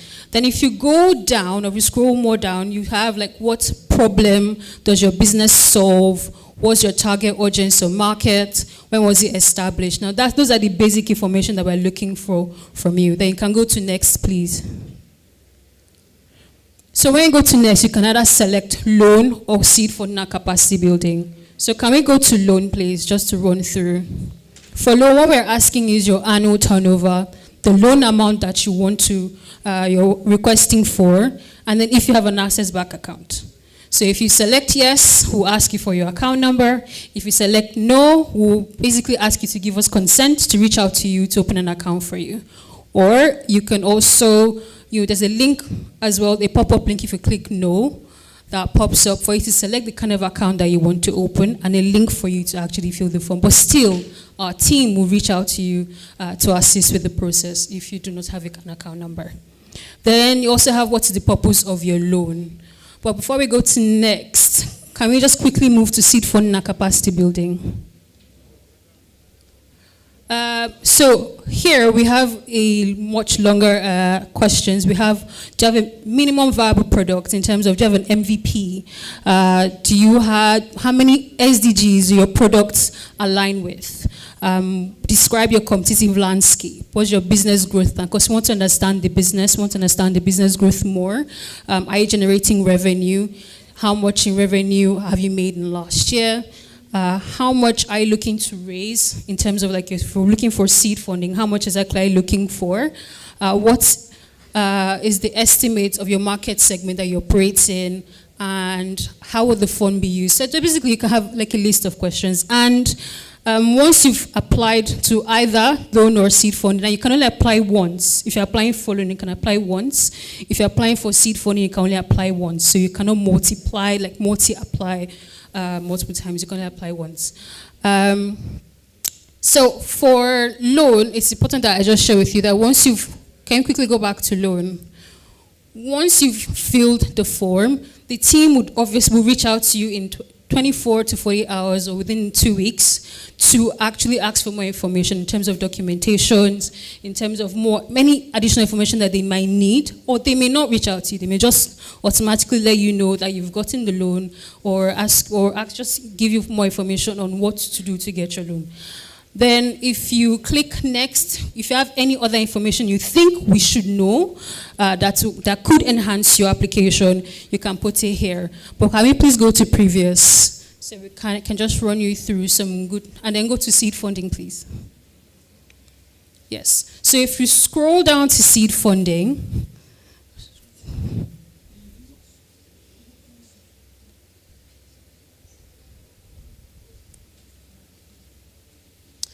thank you, right there. So we just have, why there's so much details are requesting from you as regards loan is here. We want to actually fully understand your business, understand your goal, and be able to align with what it is that you're doing. And also within 2 weeks, we'll give you a response. But it's also just to let you know that within 24 to 48 hours, we could also reach out to you personally for more information. But once you fill the form successfully, you will get an email from us that says thank you for applying, and we'll reach out to you within 48 to 72 hours, and you get your feedback within 12 weeks or less. Then we also have FAQs on the website. So if you could please go click the access and just go straight to home.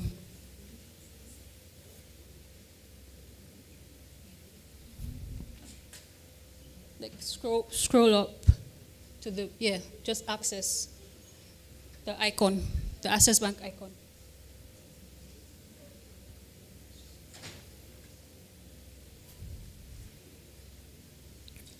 Good, thank you. If you go to FAQs, or FAQ, yeah. Right, we have frequently asked questions, and we'll be updating the website with more frequently asked questions, particularly questions that you may have, or you may have asked any member of the Access Bank team. We could be adding them onto the website as well. We have questions, general questions about the program, what are eligibility criteria, how to apply, when does the program start and end, what is the expected outcome or goal of the program, how will startups be selected or business be selected, can I apply for more than one category? Could you please scroll down to the loan section? And there is no fee to apply. And can I get a feedback on my application? What should I do? So you can quickly just go to the website and just look through and play around as well. So on the loan section, we have questions such as how are the loans structured, what are the eligibility criteria, can I use my existing current or savings account to access the loan, what type of business account can I open, is my information secure when opening an account online, how long should I wait before receiving feedback on my loan application? Then you can go scroll down to seed funding and capacity building. So it's also important to let you know that regardless whether you're seeking seed funding or just capacity building, there will be some form of capacity training for companies coming through this route. And we believe it's fundamental in just shaping the business and also, shaping the product and the impact your product can have on the economy and the impact it has, like a trickle-down effect. So underneath you have multiple questions like what are the criteria for seed funding, what's the structure of the capacity development program, what kind of support is provided through the capacity development program. And I can say for a fact that some support that will be provided other than what's already been mentioned on the About section is you have, a tech development skill set, mentorship as well, and access to market. So what format does the capacity building camp use? It's going to be purely virtual because we're expecting participants from all across Africa. Then how long should I wait before receiving my feedback? I mean, I've already told you that already, so it's about 2 weeks maximum. So that's that about the website and an overview. You can quickly just type the link and just run through, and you can actually start making your applications. Thank you. So we would actually just copy and then put it on like a note, very clear for everyone to see. Sorry, yeah. So any questions?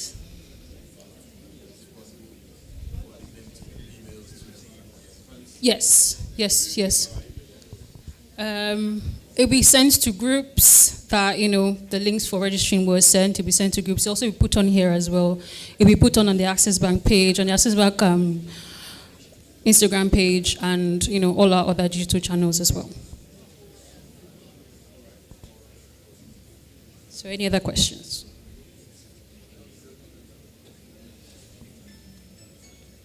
Thank you so much.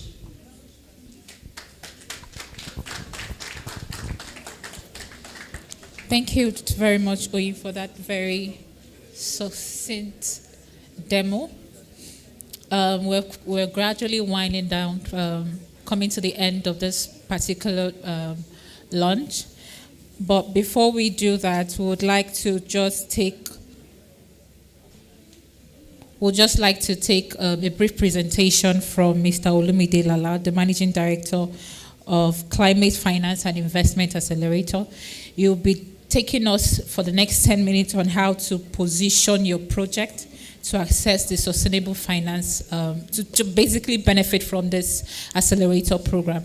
Mr. Olumide is joining us online. Mr. Olumide, can you confirm you can hear me? I can. Okay, thank you. Good afternoon, all. Good afternoon, Can you see Mr. me? Good afternoon, Mr. Olumide. Can you hear me? Yes, we can. We confirm we can hear you clearly. Please go ahead with your presentation for the next 10 minutes. Thank you very much. Let me see if I can share my screen. Just give me a second. Can you see my screen? Not yet. How about now? Yes. Okay. Right. Good afternoon, everyone. It's obviously been a long day, and you've all heard a lot of stuff. So I guess the question is why we're here. A lot of people are actually here with various projects to access finance. But before I go into that, perhaps I should just say one or two things about myself, as well as the company that I represent and how we actually got here. Olumide Lala is my name. I'm the CEO of the Climate Finance and Investments Accelerator Limited. I have Dr. Uzo Weche, who is an executive director of the company, in the audience with you, and I'm sure you'll engage with her after the event. So who is CFIA and what is CFIA? Basically, we've evolved from a program which is actually a British-funded program over the last 7 years, which was launched in Nigeria in 2019, initially started in 2017 in the UK, but launched in 2019, and of course, Axis Bank was part of that conversation back then. And what have we done, and what do we actually do? We develop a proactive knowledge and skills building process focused on enabling sustainable finance via critical thinking and approaches to using finance and non-finance mechanisms and tools to support African transition, as it states there. So, it's actually, amongst other things, one of the things we focus on is capacity building, yeah? And I must commend Dr. Joy Issa for her contribution, because when we talk about capacity building, we tend to think it's only about the workforce, but the workforce actually comes from somewhere. So, one of the things we need to focus on is actually entrenching this further down the scale, getting the kids and the youngsters who are coming from the schools and the university understanding what all of this is about. So just bringing some focus to what sustainable finance is all about and why we are here.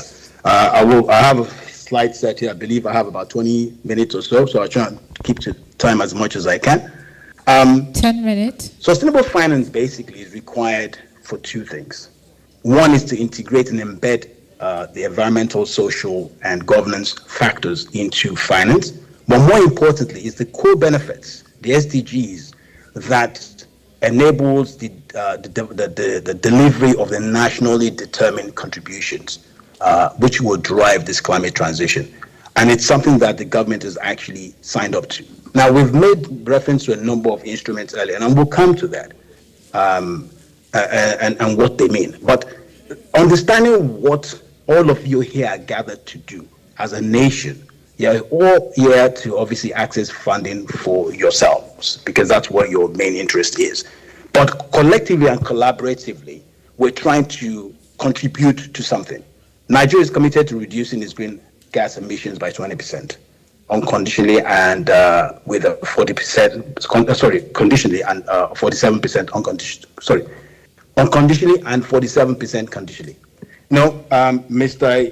Yellen speaks to a number of opportunities. I mean, he talked about challenges, but I actually see more of it as the opportunity within the oil and gas industry. How do you enable renewable energy in all its four formats from that sector? We need to transit from what is traditionally an oil and gas economy to a more sustainable one. The opportunities in agriculture, the people in the audience who speak to agriculture, forestry, land use, power. You cannot energize or transform this economy without power. Yeah, resources are limited. Water, our transportation needs to change. I mean, the gentleman talked about renewable EVs, for instance. It brought a smile to my face. I've been screaming and shouting about the fact that we will drive EVs in this country for the last 8 years, and people thought I was mad. Well, guess what? The reality is here. Why did it take the removal of the subsidies for we to understand the opportunities within the power energy space, for instance? Madness. The opportunities are there, but you need to understand what climate finance is to be able to engage and access climate finance or renewable or sustainable finance. It is not commercial finance. It is not your finance as we know it today, which is what we're used to going to the banks to deal with. Waste management, the gentleman spoke about. I agree with you. You cannot fund this with high interest rates as well as a short-term lending. So there's a need for a lot of financial tools, mechanisms, and energy, financial mix. What we're used to currently, obviously, is line of credit, pretty much debt instruments, your loans, and their thereabouts from the banks. But even then, we've got subscription lines of credit, which comes from debt instruments from fund managers. Somebody made reference to the DBF. I think it was a DG of the NCC that talked about the DBN being accredited, getting its accreditation from the GCF. But it's one thing to get your accreditation. If you don't have the project pipelines built up, assessed properly, and analyzed for its emissions and impact and all of that stuff, as it impacts and supports the SDGs, then you're not going to get the money. So there's a lot more work to do, and I think it's underplayed, the amount of work that needs to be done. And I think, yet again, I'll make reference to what Dr. Joy Asa said. Capacity. There's a lot of work to do.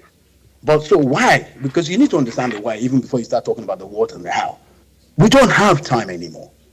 Time is against us.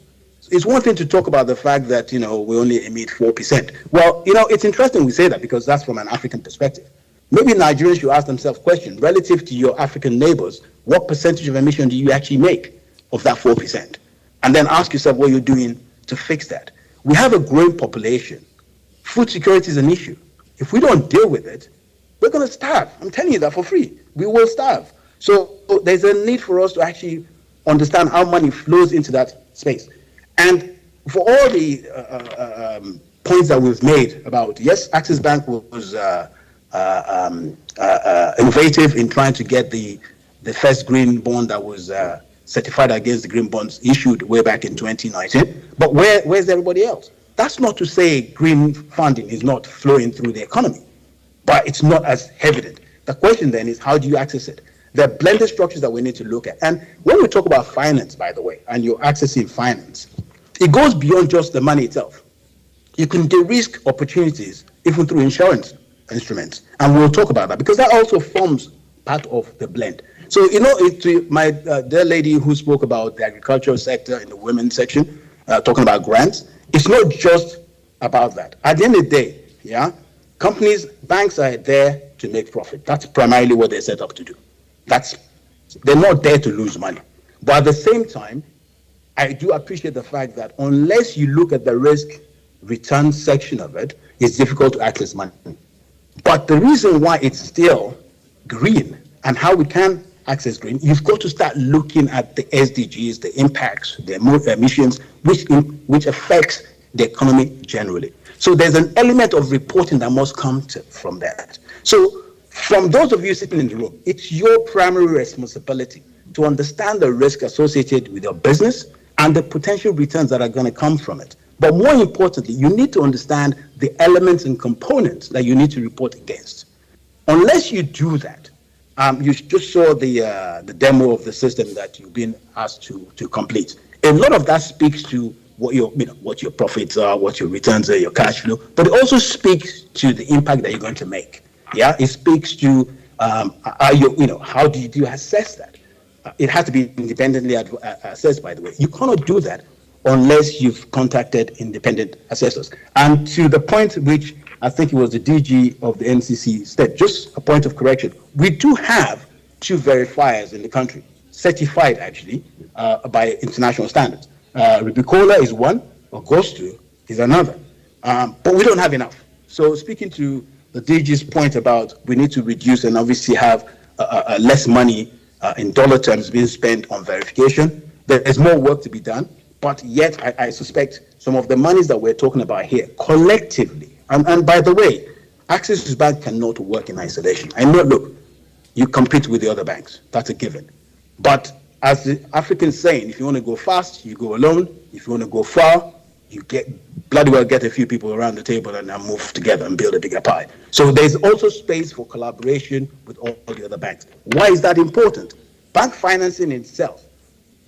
We have a concept that we're working on with the AFDB at the moment, which speaks to the concept of AFAD, the African Financial Alliance on Climate Change. And it talks about the various aspects of the financial ecosystem. We're talking about banks and the regulators, we're talking about the capital markets, the regulators, we're talking about the insurance and the regulators, as well as the investment side of it, the pensions, asset management. We all need to collaborate. So when we talk about debt, which is commercial, and a bit of concession, which obviously Access Bank is talking about today, in order for you to come up with the risk, the risk mitigating mechanisms, you've got to look to risk sharing and first loss structures, guarantees. You can't do that alone. So there's a need for the ecosystem to come together. The grant money that Access Bank might have is limited. But if you pull that together with all the other sources of finance, there's a lot of money on the table. But to your point about how do you even generate more of those monies, there's plenty of money in the country, but we keep focusing on bringing money from the outside. There's plenty of money to finance projects, new innovative projects that I've heard about today in the country. There are opportunities, things like tokenization platforms. I think it was Debola, spoke about the circular economy, for instance.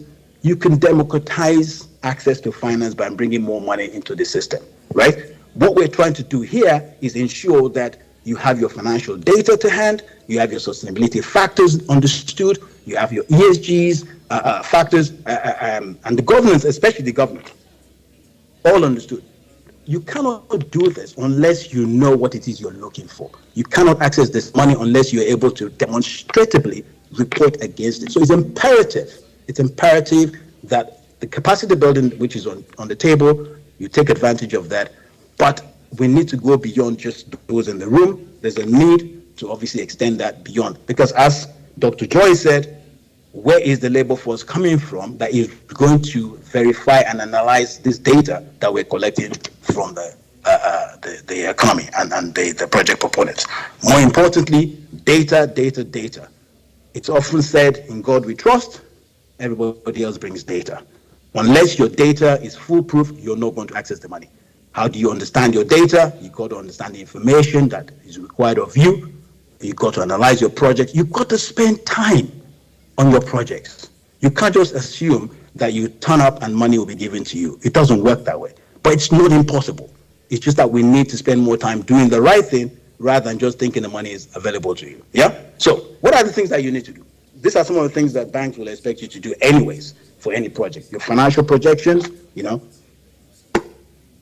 where's your money coming from? What's your total projected revenue over the years that you're going to be in business? Where's your history? They love history, by the way. Banks love history because it gives them comfort. Now, I do appreciate the fact that some of you are new to the game. You don't have the history. But then the question is, obviously, one of the things Access Bank is talking about today is, we can give you some grants with the opportunity of you developing into this company that they will lend to tomorrow or the day after. So I guess what we're saying here is they will offer you capacity, they will offer you some grants where you qualify, but you need to know what that is as well. So there's a lot of assumptions that comes with you presenting your business. You need to fortify yourself before you even begin to complete the form. Because as I say, if you pack in garbage, garbage will come out, and you will not get that response that you're waiting for in 2 weeks' time, as the young lady has said to you, you will get, unless you do the right thing. Yeah. So it's imperative that you know and you make sure your business can pass the test of your cash flows, your operating costs. You need to have the sign and speak to those gentlemen, some of the people who stood up today and talked about how the business is being running. Some of them obviously need new monies. They need to present the data to show that, in fact, that they are here for the long term. So, important when it comes to green finance. Yeah, the DGNCC obviously made reference to S1 and S2 in terms of ISSB. Now, in the old days, we used to talk to CTFT, but now it's all about the ISSB scope 1 and 2 and scope 3, but it's all formatted in S1 and S2. What does that mean exactly? We're trying to reduce the emissions in the system. What is your project? How is your project contributing to that? Imperative. So, to the gentleman who made reference to Dr. Yellen, yes, we are predominantly an oil economy. It's fascinating that we do more petrol than we do diesel, and Nigeria is probably one of the few countries I know where we don't do diesel for commercial cars. But look, we're having to make a transition here. So the opportunity is massive. Whether you're talking gas as a transition process or you're going fully to EVs or solar panels or what the case is, there's a massive opportunity for transition within the oil and gas industry. And I hope that you guys obviously will take advantage of that. Because by evidently determining the emissions reduction that you are going to report against from transiting from diesel to gas, you will access that finance that you're talking about. But there's a need to do the homework and build strategically over the next 10, 15 years. And that's obviously for the larger tickets. The capital markets is potentially an option to get some funds or blended across what commercial banking will give you as a kickstart. So what are some of the areas where sustainable finance is embedded? The DG spoke about Article 6 and carbon credits. How do we swap that? Today is not the day to talk about that, but I'll give you an example of some sources where you can get the carbon credits that you're looking for. Aggregated renewable energy is one of the big ones that have been mentioned today. Clean cooking stoves, a massive opportunity. Biodiversity and forest, obviously that's more in line where the government sits. But to my good friend, a very old friend of mine who was on the panel, Henry, who spoke about the hedge certification that's around low carbon buildings.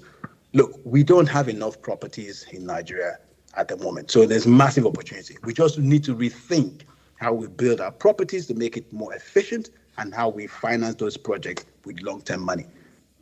Banks don't typically offer you long-term money, but at the same time, the construction side of it, they can provide. And if the risk, then of course the long-term money will come. EVs, we've spoken about that. Use of transformation actions in sustainability. Agriculture. Off-grid electricity is massive opportunities.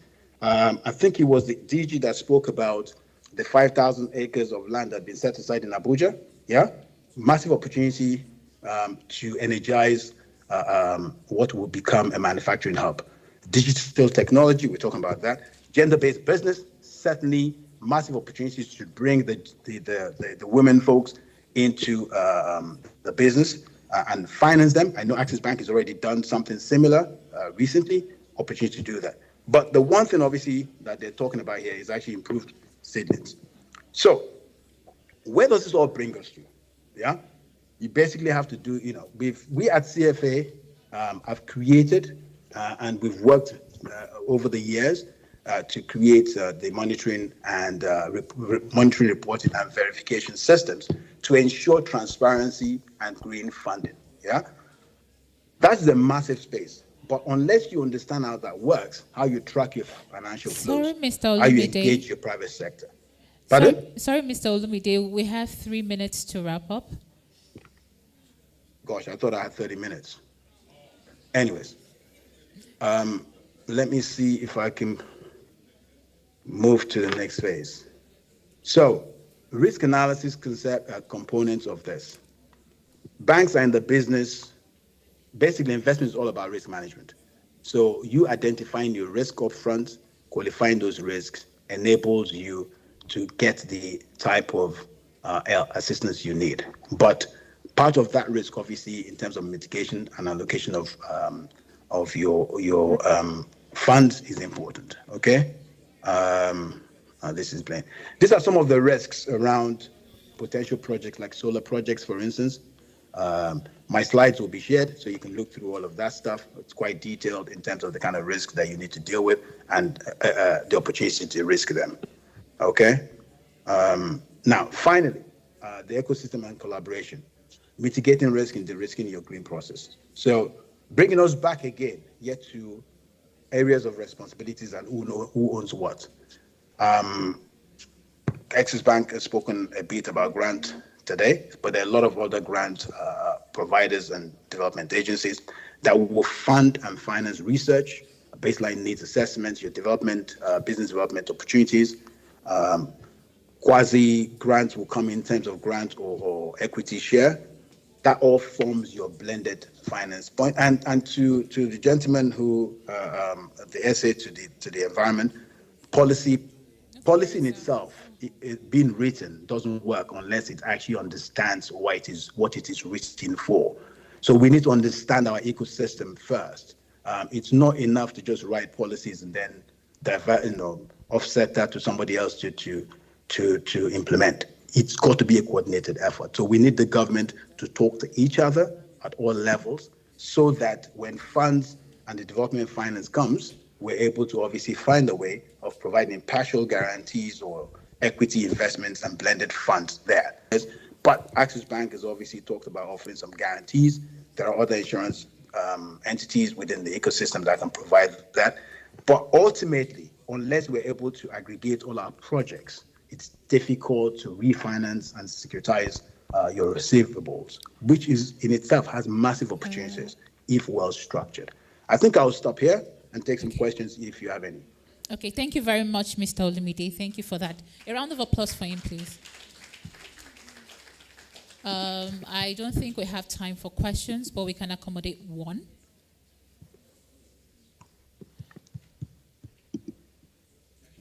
Yes.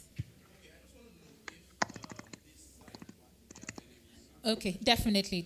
We'll get the slides and we'll circulate. Thank you very much for being with us.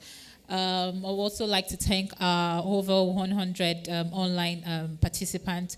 Thank you so much for staying. We've come to the very end of this lunch. And to close us out, we would like to invite the Deputy Managing Director of Access Bank in the person of Ms. Chizoma Okoli. A round of applause for her, please.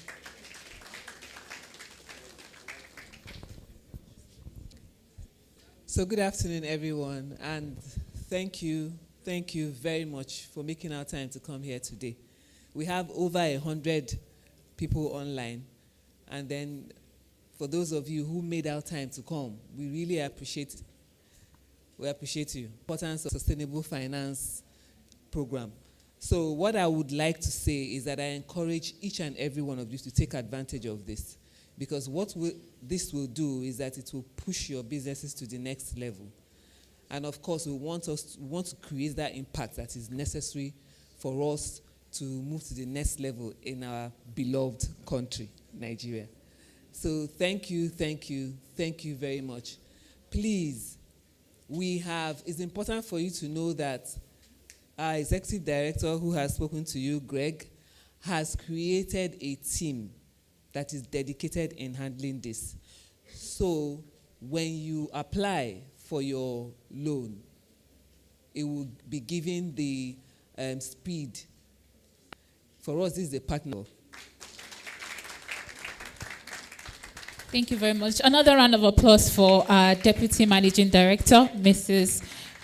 Chizoma Okoli. Good afternoon, everyone. In the name of the Father, and of the Son, and of the Holy Ghost. Amen. Thank you, Lord, for a very good event, a well-attended event. We actually exceeded our expectations, Father, and we're grateful. And we pray for journey. Much, everyone. So we've displayed the link to the website where you can apply.